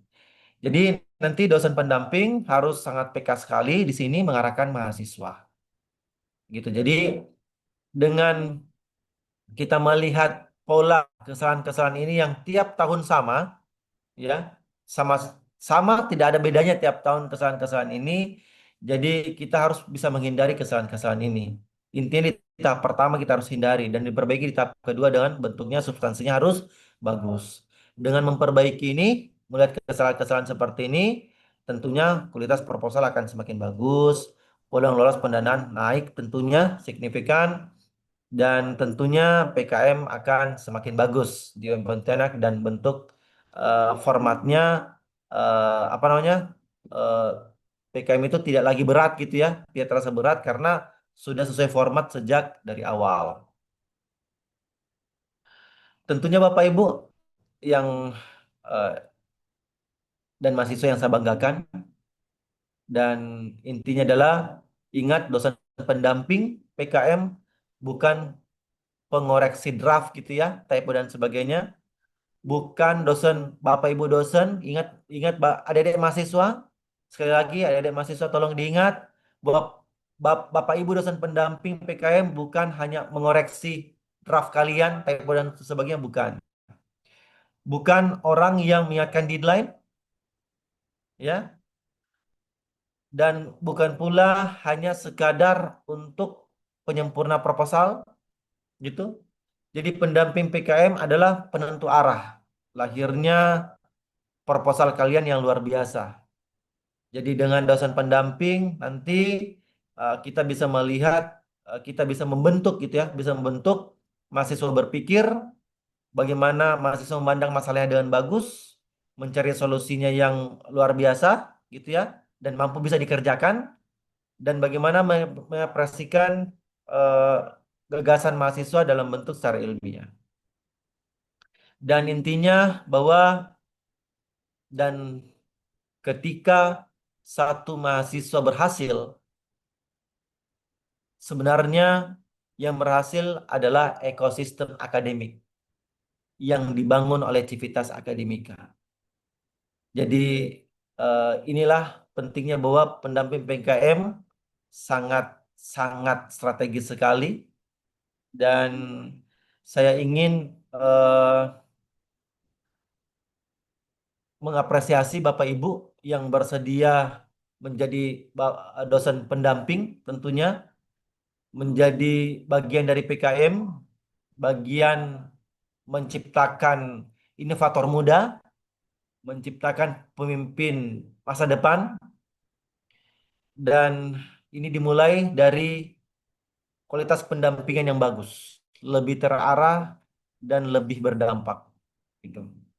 Dan saya ingin Bapak Ibu, tentunya mahasiswa semuanya, ayo untuk eh, terlibat langsung di PKM, tidak hanya PKM, tapi P2MW, PP Korma, dan lain sebagainya. Dan tentunya dengan pendampingan yang bagus, pendampingan yang berkualitas, dan komitmen dari Bapak Ibu dosen pendamping, saya yakin proposal yang akan dibuat di UIN Pontianak nantinya akan semakin bagus. Terima kasih banyak waktunya dan atensinya. Makasih banyak. Assalamualaikum warahmatullahi wabarakatuh. Saya kembali ke moderator. Silakan.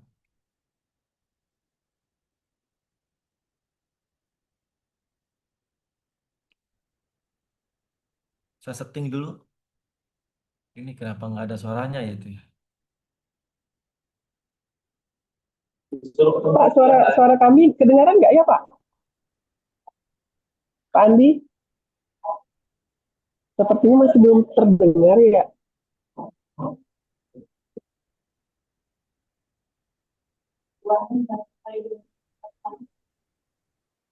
Terima kasih kepada Bapak Andi Irfan atas materi yang telah disampaikan.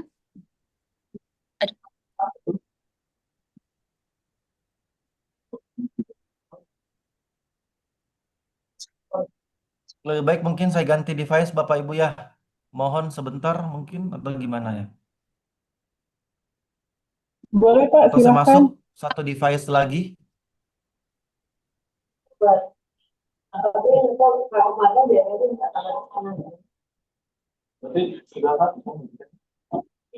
Yang bikin tuh tahun 10 tahun.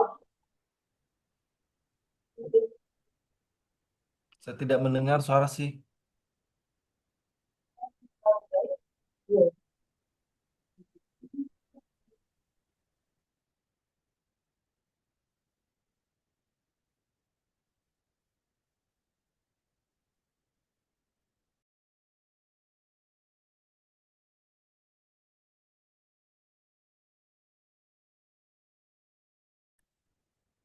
Mengingatkan untuk para peserta di kolom chat sudah dikirimkan oleh Pak Septian panduan dan template PKM tahun 2026. Boleh silahkan di-download. Dan juga ada link daftar hadir peserta yang bisa diisi. Baik, suara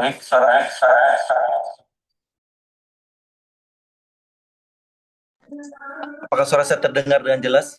Suara Bapak terdengar dengan jelas. Apakah suara dengar Pak di Bapak? Udah terdengar dengan jelas. Saya pakai device lain ya. Mohon Baik. maaf. Ya, nggak apa-apa, Pak.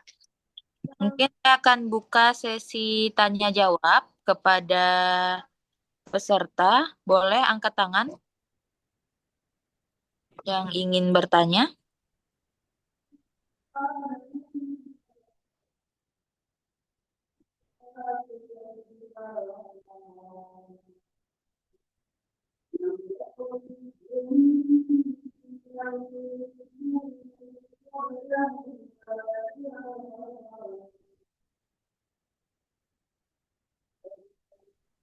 Ada dosen pembimbing PKM dan juga mahasiswa pengusul PKM. Jika mungkin ada yang ingin ditanyakan lebih dalam lagi terkait dengan program kreativitas mahasiswa dan mungkin tips and trik lebih dalam kepada Bapak Andi Irfan, disilahkan.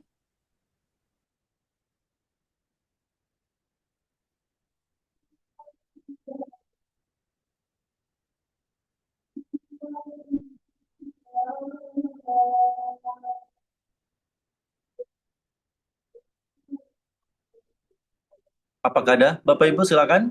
Adik mahasiswa silakan jika ada pertanyaan. Satu orang nih Pak mau bertanya kepada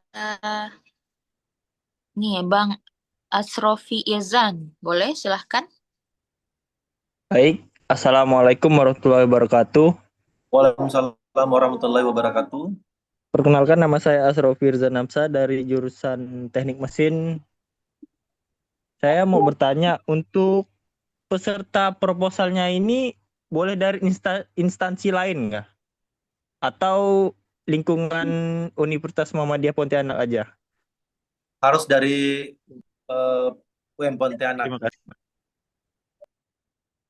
Harus dari UM Pontianak. Jadi kalau misalnya ada institusi lain yang ingin memberikan pendanaan itu bisa.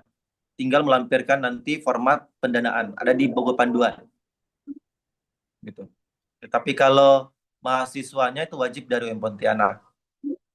Dan dosennya dan dosen pendamping wajib dari UM Pontianak.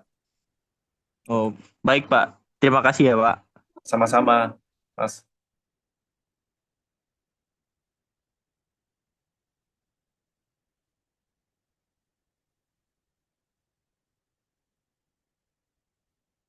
Bapak Ibu dosen pendamping mungkin kita bisa sharing Bapak Ibu. Ada di mahasiswa yang sudah buat proposal, misalnya ada sesuatu mungkin yang belum dipahami dan sebagainya, sudah baca buku panduan tidak yang baru? Buku panduan terbaru 2026, udah keluar tuh kemarin. Ini ada satu orang yang mau bertanya lagi Pak kepada ini Rizky. Silahkan. Bismillahirrahmanirrahim. Assalamualaikum warahmatullahi wabarakatuh. Waalaikumsalam warahmatullahi wabarakatuh, Pak Rizky. Ali, saya Rizky, saya diamanahi sebagai eh, pendamping untuk prodi sistem informasi di Universitas Muhammadiyah Pontianak.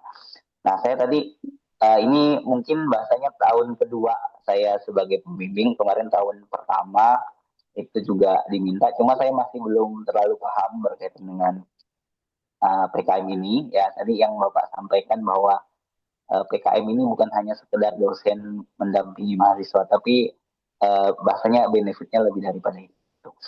Uh, yang saya mau tanyakan itu karena saya di bidang IT gitu ya Pak ya. Tadi kan ada beberapa tema kalau saya tidak salah ya. Apakah kami harus memilih salah satu, misalnya hanya di bidang IT, karena misalnya saya pribadi itu kan konteksnya itu ke bidang data, misalnya itu data spesifiknya biasanya data kesehatan. Nah, apakah bisa nanti kalau misalnya PKM mahasiswanya itu saya arahkan ke bidang data tapi kesehatan. Jadi teknologi menyerempet ke kesehatan. Apakah tidak masalah makanya seperti itu atau mungkin pandangannya seperti apa? Mohon penjelasannya Pak. Terima kasih. Oke. Kalau sekali lagi Bapak, dosen pendamping itu begini ya. Dosen pendamping itu tidak harus mendampingi mahasiswa jurusannya. Itu penting. Itu kita harus pahami dulu. Jadi kadang saya menjadi dosen pendamping jurusan agroteknologi. Padahal background saya pendidikan matematika, Bapak Ibu. Saya mendampingi ada di teknologi pendidikan. Jadi intinya bahwa dosen pendamping itu adalah dosen yang mau kolaborasi dengan mahasiswa. Lah dengan latar belakang disiplin ilmu gitu. Dan yang paling penting bahwa ada beberapa skema PKM misalnya RSH itu menuntut harus sesuai disiplin ilmu. Ketuanya saja ketuanya. Tapi alangkah lebih bagusnya kalau dosennya juga sesuai bidang ilmunya. Jadi contohnya misalnya IT, tapi dibawa ke kesehatan. Itu sangat bisa, Bapak. Jadi nanti nanti anggota tim dari mahasiswa itu bisa yang pertama orang kesehatan, ketua timnya. Kalau menjurus ke teknologi bisa menjadi anak IT yang ketua timnya. Kalau dominan IT-nya berarti IT-nya ketua tim. Tapi kalau dominan kesehatannya bisa juga anak kesehatan yang ketua timnya. Atau bisa juga mungkin enggak Pak, saya mau ambil IT aja ketua tim, enggak apa-apa. Tetapi di dalam komposisi tim mahasiswa itu nantinya ada IT, ada kesehatan gitu. Dan itu yang diinginkan adalah ada kolaborasi dengan disiplin ilmu yang berbeda. Seperti itu Bapak. Jadi alangkah lebih bagus kalau misalnya seperti itu IT tapi kesehatan itu peluang tinggi Bapak Ibu lolos gitu. Jadi peluang tim itu Pasti Pak. akan eh, tinggi tingkat kelolosannya. Saya matikan dulu Bapak Ibu ya. Saya dari azan di sini. Dimatiin dulu. Mohon maaf. Silakan kalau ada yang bertanya silakan raise hand atau di chat dulu. Saya matiin dulu mikrofon saya karena sedang azan. Baik, terima kasih kepada Bapak Rizky untuk pertanyaannya. Mungkin ada pertanyaan lagi dari Bapak Ibu dosen pembimbing atau mahasiswa pengusul PKM. Boleh disilahkan untuk di kolom chat terlebih dahulu.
Mengingatkan kembali untuk para peserta untuk mengisi link daftar hadir yang sudah dikirim Pak Septian di kolom chat.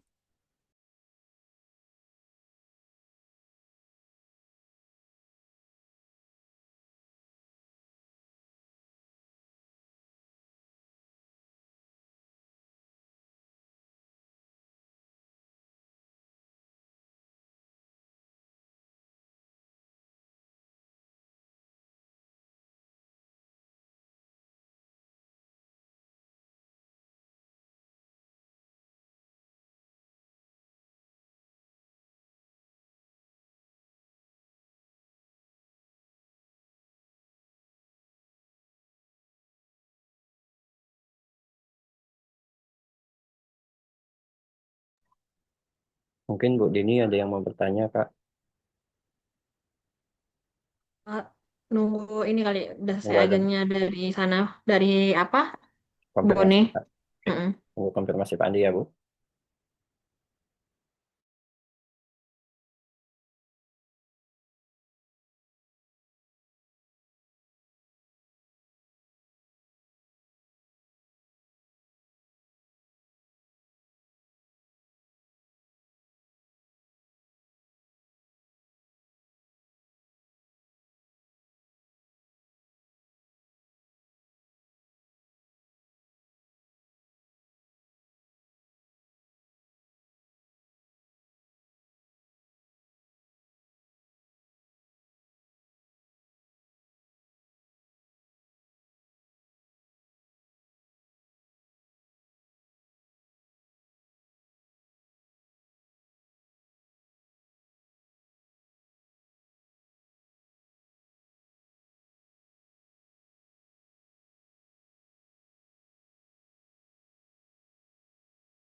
Oke, silakan Bu Dini.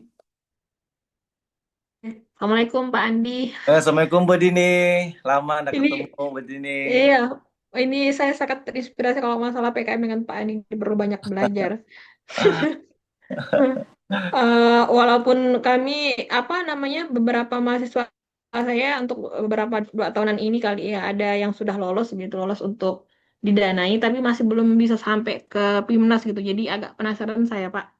Iya, begitu. Kemudian karena saya memang lebih banyaknya di PKM RE gitu. PKM RE ini ternyata kan apa namanya sedikit menantang tuh karena kita pengen buat judul yang bagus gitu ya, riset yang menarik, tapi biayanya tuh nggak sedikit ternyata. Saya coba seperti itu dengan mahasiswa saya, akhirnya kami nggak bisa selesai gitu penelitiannya. Apa untuk targetkan ke PIMNAS juga akhirnya kesulitan gitu. Nah, kemudian saya ngertinya Pak Andi juga kan membina juga untuk di Muhammadiyah Banjarmasin ya Pak ya, dengan Hmm. Pak siapa? Lupa saya yang di Pak Iqbal, Banjarmasin ini. Pandikbal, Pandikbal. Ah, ah, ah. Jadi apa namanya? Saya coba search kayak gitu yang lolos PIMNAS tahun 2025 itu dari Muhammadiyah apa Banjarmasin. Ternyata apa namanya risetnya tuh nggak seribet yang lain-lain gitu. Cuma saya tuh penasaran bagaimana isi yang mereka sampaikan dalam proposalnya. Jadi kayak modal ini di sini ini kan profiling apa fisikokimia, mikrobiologi dan potensi antioksidan dari Baram. Jadi minuman tradisional khas suku Dayak gitu. Jadi kayaknya dia mengangkat.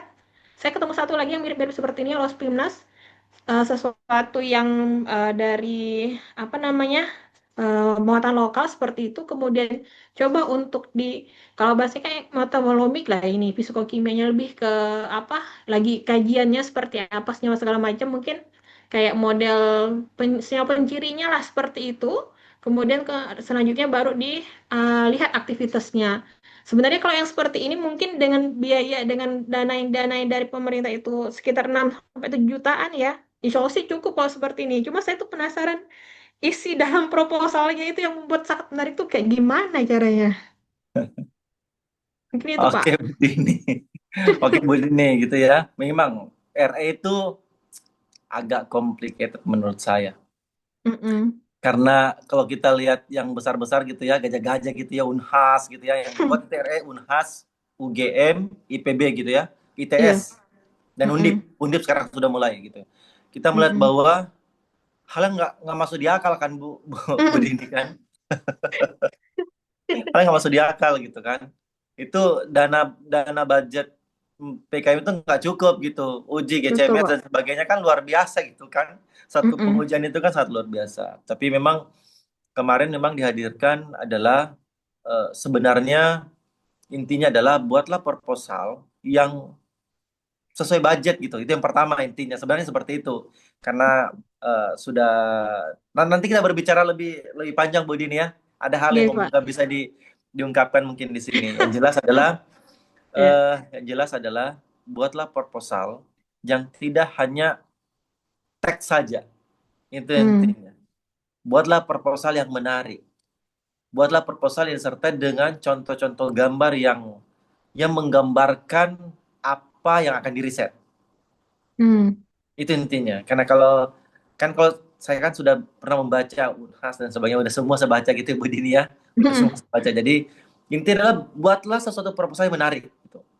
Tidak Hmm. hanya cuma teks saja, tabel dan sebagainya. Buatlah gambar yang akan menggugah reviewer, ini kreatif Hmm.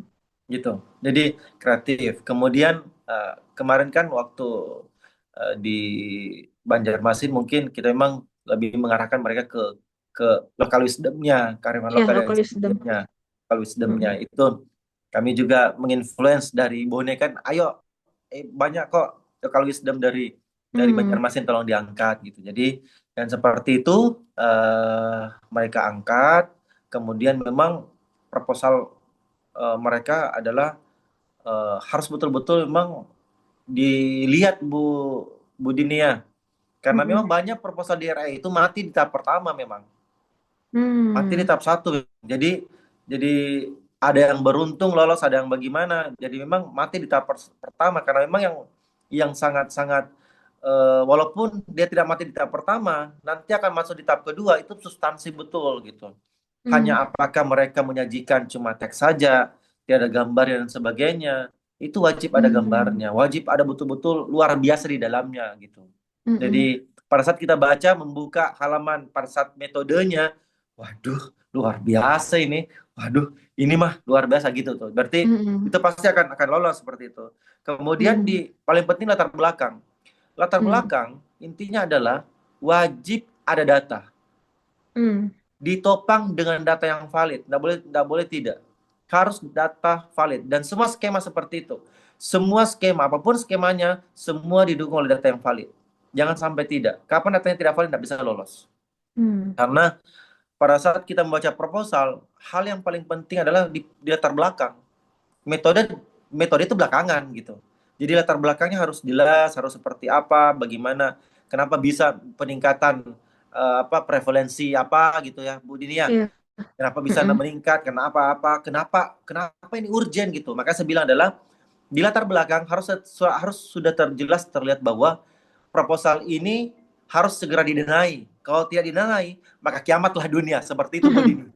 Iya, Seperti Pak. seperti itulah. Jadi harus jelas terlihat di situ. Jadi urgensinya harus betul-betul terlihat bahwa ini harus didenai. Jika Hmm. tidak diantisipasi, maka penyakit ini akan bertambah dan sebagainya. Itu seperti itu Hmm. bentuknya. Hmm. Jadi sebenarnya sederhana, akan sama dengan proposal-proposal lainnya. Tapi cara penyajiannya memang harus lebih bagus. Hmm. Iya. Tuh. Kenapa teman-teman UM kemarin naik dan sebagainya di Boni sendiri seperti itu? Karena kami memanglah jangan sampai kalian hanya memberikan sesuatu dalam bentuk teks saja, harus Hmm. didukung dengan gambar yang menarik dan sebagainya. Karena di sini kan Hmm. kreativitas, reviewer Hmm. melihat kreativitas, gitu ya. Menggunakan gambar juga jangan terlalu over, takutnya agak enak gitu kan, itu harus seimbang semua gitu. Itu begitu semua, tabel pakai warna-warni dan sebagainya. Kadang reviewer juga kadang nggak terlalu suka terlalu banyak gambar, Hmm. banyak banyak warna di tabel gitu. Mungkin warnanya diberikan dalam bentuk soft dan sebagainya di dalam bentuk diagram dan sebagainya. Seperti itu Bu Dini. Nanti kita Ya. berbicara lebih lanjut Bu Dini. Terima kasih banyak Pak Andi. Mudah-mudahan ini juga bisa jadi pengen juga gitu kan seperti yang di Banjarmasin lolos sampai tingkat nasional dan di PIMNAS juga mereka kayaknya banyak dapat penghargaan juga kayak nggak usah kemarin itu. Ya, Ya, betul. alhamdulillah kalau bisa akhirnya ngikuti seperti Bone ya. Ya, insya Allah Bu Dini, insya Allah. Terima kasih Pak Andi. Ya, sama-sama Bu Dini. Insya Allah Bu Dini, kalau saya jadi diundang sama Bu Dila ke Pak Saptian ke Kak Pontianak, insya Allah saya ke Pontianak gitu. Siap, insya Allah. Mudah-mudahan ya Bu Dila, Pak Septian. Sudah dijadwalkan. Terima kasih banyak Tapi Pak. ini Pak Andi, ternyata kita itu baru masuk tanggal 6 April di kampus. Gimana ya Oh Pak? gitu. Kemarin itu janjiannya tanggal 3 sampai 4 April, Bapak datang. Namun kita khawatir mahasiswa ini yang nggak ada nih Pak. Oh gitu ya. Tapi memang begini Bu, saya lihat dari perguruan tinggi negeri, kayaknya mereka ubah jadwal semua deh kayaknya deh Bu. Karena teman-teman yang saya itu 24 sudah hadir semua mereka. Jadi PTN-PTN itu, yang gajah-gajah itu, kayaknya mereka mengubah semua tim PKM itu sudah hadir tanggal 24 di kampus masing-masing. Jadi eh, saya harapkan juga adik-adik semuanya seperti itu, karena kenapa? Wah, kita bertarung dengan waktu, mepet bener waktunya. Kita agak kaget. Saya kemarin lihat jadwal, kaget saya. Yang kemarin di April, jadwal saya sudah full semua di April, harus dibanting setir semua ke awal April dan Maret. Jadi seperti itu bentuknya. Jadi mudah-mudahan nanti seperti apa nanti Bu Dilalah yang ini sama Pak Septian nanti bentuknya seperti apa. Mudah-mudahan lah Pak jadwal cocok. Karena kan tanggal 9 harus sudah masuk ke sistem. Sedangkan kita Ya, kan jaga-jaga tanggal 7 baru kita ini kan Pak tanggal 6 tanggal 7 gitu kan. Mudah-mudahan sesuai rencana kita tanggal 3 dan tanggal 4 sesuai dengan waktu Bapak juga. Gitu. ya. Jadi kalau misalnya Pak Bu Dila misalnya jadi 3-4 itu, jadi teman-teman yang PKM ikut PKM yang serius memang sudah hadir gitu. Karena waktu deh. Ini kami bawanya sendiri Bu, 24 udah masuk semua. 24 udah masuk semua, nggak boleh tidak, itu 24, 25, 26, 27 itu sudah camp. Kamu udah camp semua itu. Sudah nggak boleh pulang ke rumahnya. Nggak boleh balik ke rumahnya mereka. 24, 25, 26, 27. Udah mereka nggak boleh balik. Dia harus stay suatu tempat, kami bawa semua satu tempat, dan mereka harus stay di situ mengerjakan itu gitu. Nggak boleh lagi. Karena kita melihat pola Bu Dila ya, Bu teman-teman di Pontianak, kita melihat pola yang besar. Kapan mereka seperti itu harus ikuti aja seperti itu gitu kan. Karena kita juga mau berhasil seperti mereka gitu. Ya, baik, terima kasih Pak. Jadi kalau ada yang PKM, kalau memang sudah berlepas rindu sama keluarganya, segeralah mungkin per timnya 24 sudah berkumpul. Menurut saya seperti itu. Karena kenapa? Ya karena PKM terlalu mepet adik-adik semuanya. Ini luar biasa mepetnya tahun ini, PKM ini. Karena kita dihadapkan dengan libur Idul Fitri gitu kan. Jadi kalau kalian tidak cepat beradaptasi dengan waktu ini, itu proposalnya tidak bisa segera bagus gitu. Sudah ada review internalnya Bu Dila, berapa yang sudah dicek adik-adik kita atau gimana? Sudah ada yang mengumpulkan review proposal atau gimana? Jadi Pak, baru ini mulai nih dari pembekalan awal dulu. Jadi kami ini terlambat untuk mempersiapkannya. Tadinya kan pikir lihat jadwal tahun kemarin kan di akhir April. Namun Iya, sebenarnya jadwal itu sudah kami bagikan ke para wakil dekan, ke kota prodi bahwa bulan Februari, Maret ini waktunya mahasiswa menyusun proposal. Nah, sepertinya itu kalau saya tanya beberapa wakil dekan, ini baru mempersiapkannya setelah ini Pak, gitu. Setelah ya, ini jadi 1 bulan aja nih proses mempersiapkan, paling lambat mereka mengumpulkan ini tanggal 31 Maret, setelah itu tanggal 31 sampai tanggal 2 itu seleksi internal, nanti baru diumumkan yang selesai seleksi itu kayaknya kita dapat jatahnya ini 50 Pak, karena kalau di klaster 3 kan ada perubahan yang tadinya tahun kemarin 70 sekarang hanya 50 proposal yang bisa di-upload ke Dikti gitu. betul.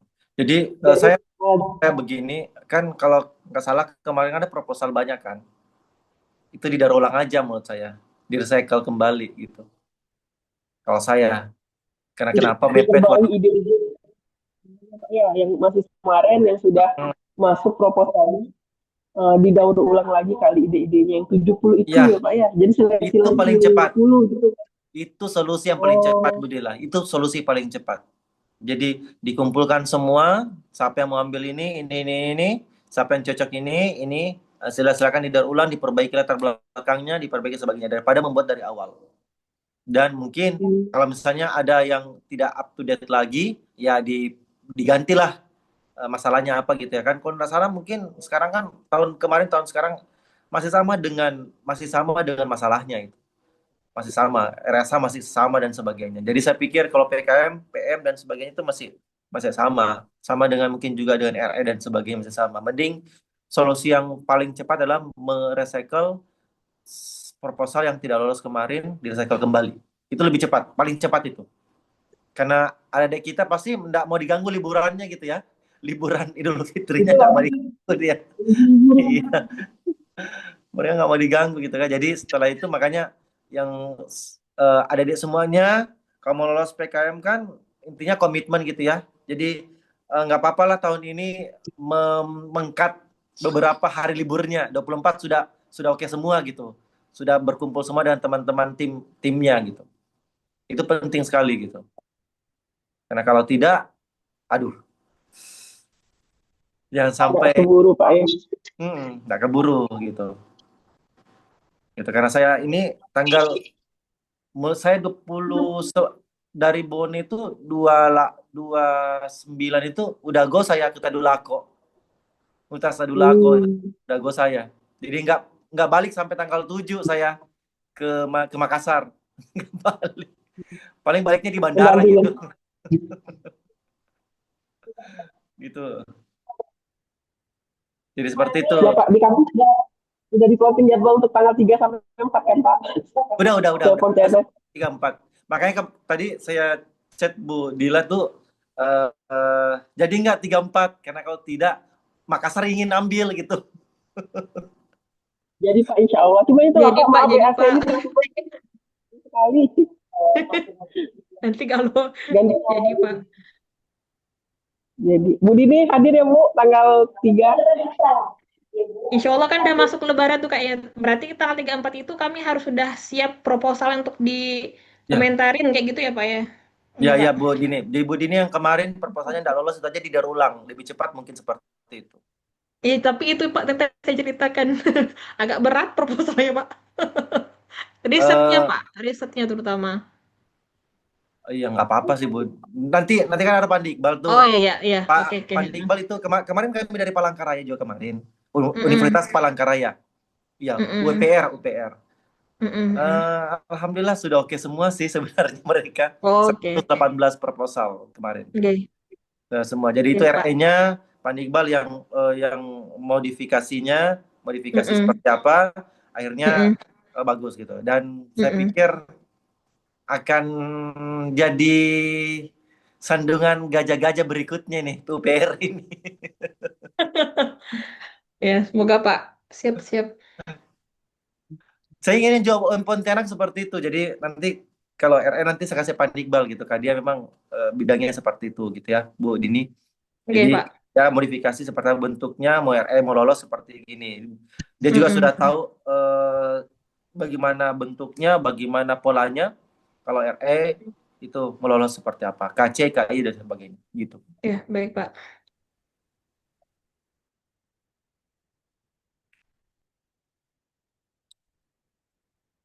Gimana? Ini ada yang bertanya nih mengenai penyusunan RAB.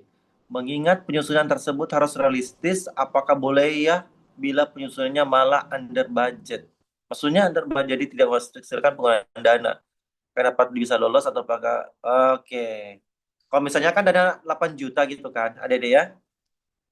Megawati Alexandria, adik Megawati Alexandria. Jadi misalnya dana dari Belmawal 8 juta. Kemudian dana dari perguruan tinggi maksimal 2 juta. Anggaplah adik-adik kalau maksimal semua 10 juta gitu ya. Apakah nanti budgetnya bisa 7 juta? Atau 6 juta? Gitu ya. Maksimal kan seperti 10 juta gitu ya. Tapi adik-adik mau sekitar 7 juta. Selalu saya bilang adalah jangan sampai kesannya proposal kalian proposal yang murahan menurut saya. Itu kata-kata saya. Mohon maaf gitu ya. Proposal murahan gitu ya. Jadi proposal itu dilihat juga dari dananya, adik-adik. Jadi semakin kalian memaksimalkan harga proposal kalian, ratingnya 10 juta, berarti reviewer melihat bahwa oh luar biasa ini. Ini luar biasa proposal ini nih. Sampai 10 juta gitu. Jadi usahakan maksimalkan 10 juta. Ada dari perguruan tinggi 2 juta, dari apa ya? Dari Belmawal 8 juta gitu. Supaya nanti reviewer bilang bahwa ini grade-nya premium gitu kan. Grade-nya bagus ini proposalnya. Karena kita juga melihat itu. Salah satu barometernya seperti itu. Kalau under budget dikasih 8 juta, minta maunya 6 juta, waduh. Baik kali nih ini mahasiswa gitu ya. Jadi sama dengan Bapak Ibu adik semua komunikasi 1 juta cuma mintanya 500.000 kan sayang gitu ya. Kenapa kenapa nggak 1 juta aja gitu, sama dengan bel bawah gitu. Mending maksimalkan 8 juta. Nah, gitu ya, Dek. Jadi jangan sampai, pokoknya beli apa aja yang mendukung dengan kegiatan kalian. Harus sesuai dengan jadwalnya. Seperti itu, Dek Megawati Alexandria. Oke, ada lagi yang lain? Ayo bertanya. Kalau bertanya, kalau saya tidak digali, susah keluar mungkin gitu ya. Saya lupa-lupa apa yang mau keluarkan gitu ilmunya gitu. Kalau digali itu bisa saya ingat kembali gitu. Jangan malu-malu bertanya ya gitu ya. Silakan Mbak Laila Indriani, moderator kita, silakan Mbak. Baik, terima kasih Pak Andi. Kepada Bapak Ibu, apakah ada yang ingin ditanyakan lagi dan juga kepada peserta pengusul PKM?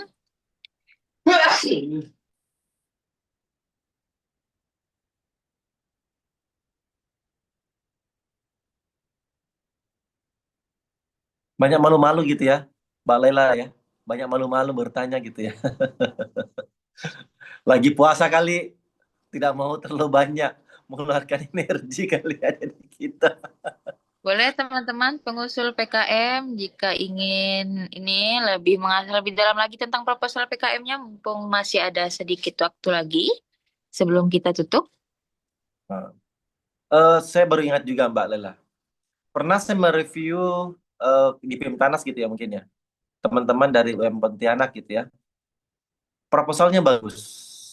Bagus proposalnya. Tetapi mungkin lemahnya di metode. Ya itu baru saya ingat ya. Lemahnya di metode ada kita. Jadi pada saat mereka menjabarkan di proposalnya tentang risetnya, itu kemudian kalau nggak salah itu RSH, aku nggak salah RSH. Jadi lemahnya di metode. Metodenya biasa saja gitu. Jadi alangkah nanti kalau kalau bisa berkonsultasi dengan dosen pendamping, bagaimana metode itu agak berat kelihatan, tapi pada kenyataannya ringan dikerjakan, gitu. Jadi seperti itu bentuknya. Itu baru saya ingat sekarang. Jadi usahakan metodenya berat kelihatan, tetapi pada dasarnya ringan dikerjakan, gitu. Pada kenyataannya ringan dikerjakan. Jadi metodenya harus lebih bagus lagi. Nah, gitu. Kalau kemarin yang lolos berapa Bu Dila? Tahun kemarin. Kalau kemarin dua aja Pak yang ke nasional. Oh gitu. Harus lebih Makanya banyak. jauh kan dari mudah-mudahan bisa meningkatlah di tahun ini Pak. Mulai persiapan yang lumayan cepat ini. Jangan Insya Allah ya menyerah Pak. aja Bu Dila, jangan menyerah Bu Dila, karena memang ini sama dengan yang dialami semua perguruan tinggi gitu. Beda mungkin yang gajah-gajah gitu ya. Mereka sudah siap semua gitu kan. Tapi memang ini sama dengan teman-teman ada perguruan tinggi yang lain. Oh jangan menyerah, pokoknya maksimalkan waktu yang ada. Setiap waktu itu berharga gitu. Jadi kalau bisa memang teman-teman ada semuanya yang ingin masuk berkomitmen, memang masuk secepatnya lah ke kampus gitu ya. Atau bertemu dengan teman-temannya, ber, berkolaborasi, bersepakat, bisa mengerjakan PKM secepat mungkin. Karena waktu itu mepet sekali. Jadi seperti itu ada deh ya. Dan insya Allah kalau memang kalian berkomitmen, saya yakin bagus gitu. Kalau kemarin juga saya lihat eh, ada beberapa institusi sih saya pergi sama dengan ini belum belum udah mereka kerjakan pula, tapi dirombak lagi gitu kan karena ada beberapa kesalahan-kesalahan yang dasar yang harusnya dihindari gitu. Masih banyak kok. Jadi tidak ada kata terlambat lah.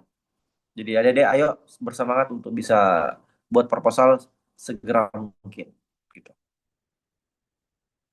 Ayo Bapak Ibu yang mau bertanya silakan. Mungkin karena puasa mungkin ya Bu Dila ya. Jadi agak agak pendiam semua mungkin ya. Adik-adik kita Pak ini. baru mudah-mudahan nanti pas coaching nih banyak pertanyaannya Pak. Mudah-mudahan insya Allah mudah nanti. Jadi kalau nanti kalau waktu coaching nanti usahakan nanti Bu Dila sudah di review internal. Jadi jangan sampai kita terjebak di administrasi. biar kita masuk ke substansinya saja nanti, gitu ya. Dan nanti diusahakan nanti adik-adik sampai malam ya. Saya coachingnya Berjuang satu-satu ya sih Pak. masalahnya. Saya Budila coachingnya satu-satu sih masalahnya. Jadi satu mahasiswa, satu saya coaching gitu. Kenapa demikian? Sama Pandikbal seperti itu bentuknya. Kenapa demikian? Banyak banyak kasus yang terjadi sih sebenarnya adalah kami berpengalaman setiap tahun itu kadang ada beberapa mahasiswa yang kami andalkan untuk lolos pendanaan ternyata tidak lolos. Yang kami tidak andalkan itu lolos gitu. Jadi mulai saat itu kami tidak pernah tidak ada yang namanya yang andalan dan sebagainya. Semuanya bisa gitu. Jadi satu-satu bisa di coaching gitu. Jadi nanti persiapkan kalau misalnya insya Allah jadi di Pontianak kita sampai malam ya Budila ya. Mohon izin nanti Mak sampai malam gitu. Ada adik karena saya maunya satu-satu. Saya kalian saya satu-satu menghadap ke saya di mana yang salahnya. Kemudian saya tidak mau ada kesalahan, typo dan sebagainya. Tidak boleh ada Times New Roman karena satu kata saya perhatikan, per kata saya perhatikan gitu ya. Jadi seperti itu adik-adik. Jadi peran ibu dosen pendamping juga tolong karena saya lihat di UPR kemarin semua tim internal reviewer 20 orang itu luar biasa. Sampai jam 3 subuh mereka tetap sampai ada jam 3 subuh. Saya mau ingin juga seperti itu. Jangankan mereka yang negeri seperti itu masa kita di Muhammadiyah tidak bisa seperti itu gitu. Tapi saya ikut aja bisanya teman-teman di Pontianak sampai jam 10 malam boleh. Sampai jam 3 subuh juga boleh. Saya ikut aja teman-teman di Pontianak aja gitu. Siap Pak, kami siap Pak. Sampai jam 3 tuh selesai lah Pak. Yang penting ada kita ini sudah punya izin ya dari orang tua ya. Itu intinya. Mereka sudah punya izin dari orang tua. Silakan mungkin bagaimana? Kalau tidak ada silakan Bu. Silakan Mbak Laila. Ada lagi yang mau bertanya mungkin ini. Baik, terima kasih. Sepertinya sudah tidak ada lagi yang ingin bertanya, Pak. Mungkin masih ada yang malu-malu. Terima kasih kepada Bapak untuk pembekalan dan kepada dosen pendamping dan juga mahasiswa pengusul. Semoga semakin banyak lagi mahasiswa di UM Pontianak yang lulus ke tingkat Amin. nasional. Amin. Mungkin kita nanti akan bertemu lagi di coaching klinik ya, Pak. Amin, amin. Insya Allah, insya Allah. Terima kasih. Mungkin sekian. Terima kasih juga kepada para Bapak Ibu peserta, Bapak Ibu dosen pendamping, mahasiswa pengusul yang telah menyempatkan hadir kegiatan pada hari ini dan juga terutama kepada Bapak narasumber, kepada Bapak Andi Irfan. Terima kasih Pak. Mungkin saya akhiri. Mohon maaf atas kurang dan salah-salah kata. Ilham. Foto dulu.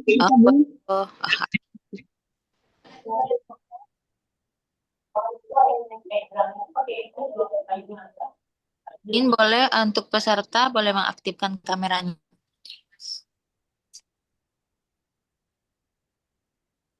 Baik, saya foto dulu. 1, 2. Senyum 1. Oke, saya tunggu. Oke, 1, 2, 3. Oke, boleh slide selanjutnya. Sekali lagi. 1, 2, 3. Oke, terima kasih Bapak Andi, terima kasih Bapak Ibu peserta. Sampai jumpa lagi, saya akhiri. Assalamualaikum warahmatullahi wabarakatuh. Waalaikumsalam warahmatullahi wabarakatuh. Terima kasih banyak Pak Andi. Makasih banyak Bu, makasih banyak, makasih banyak.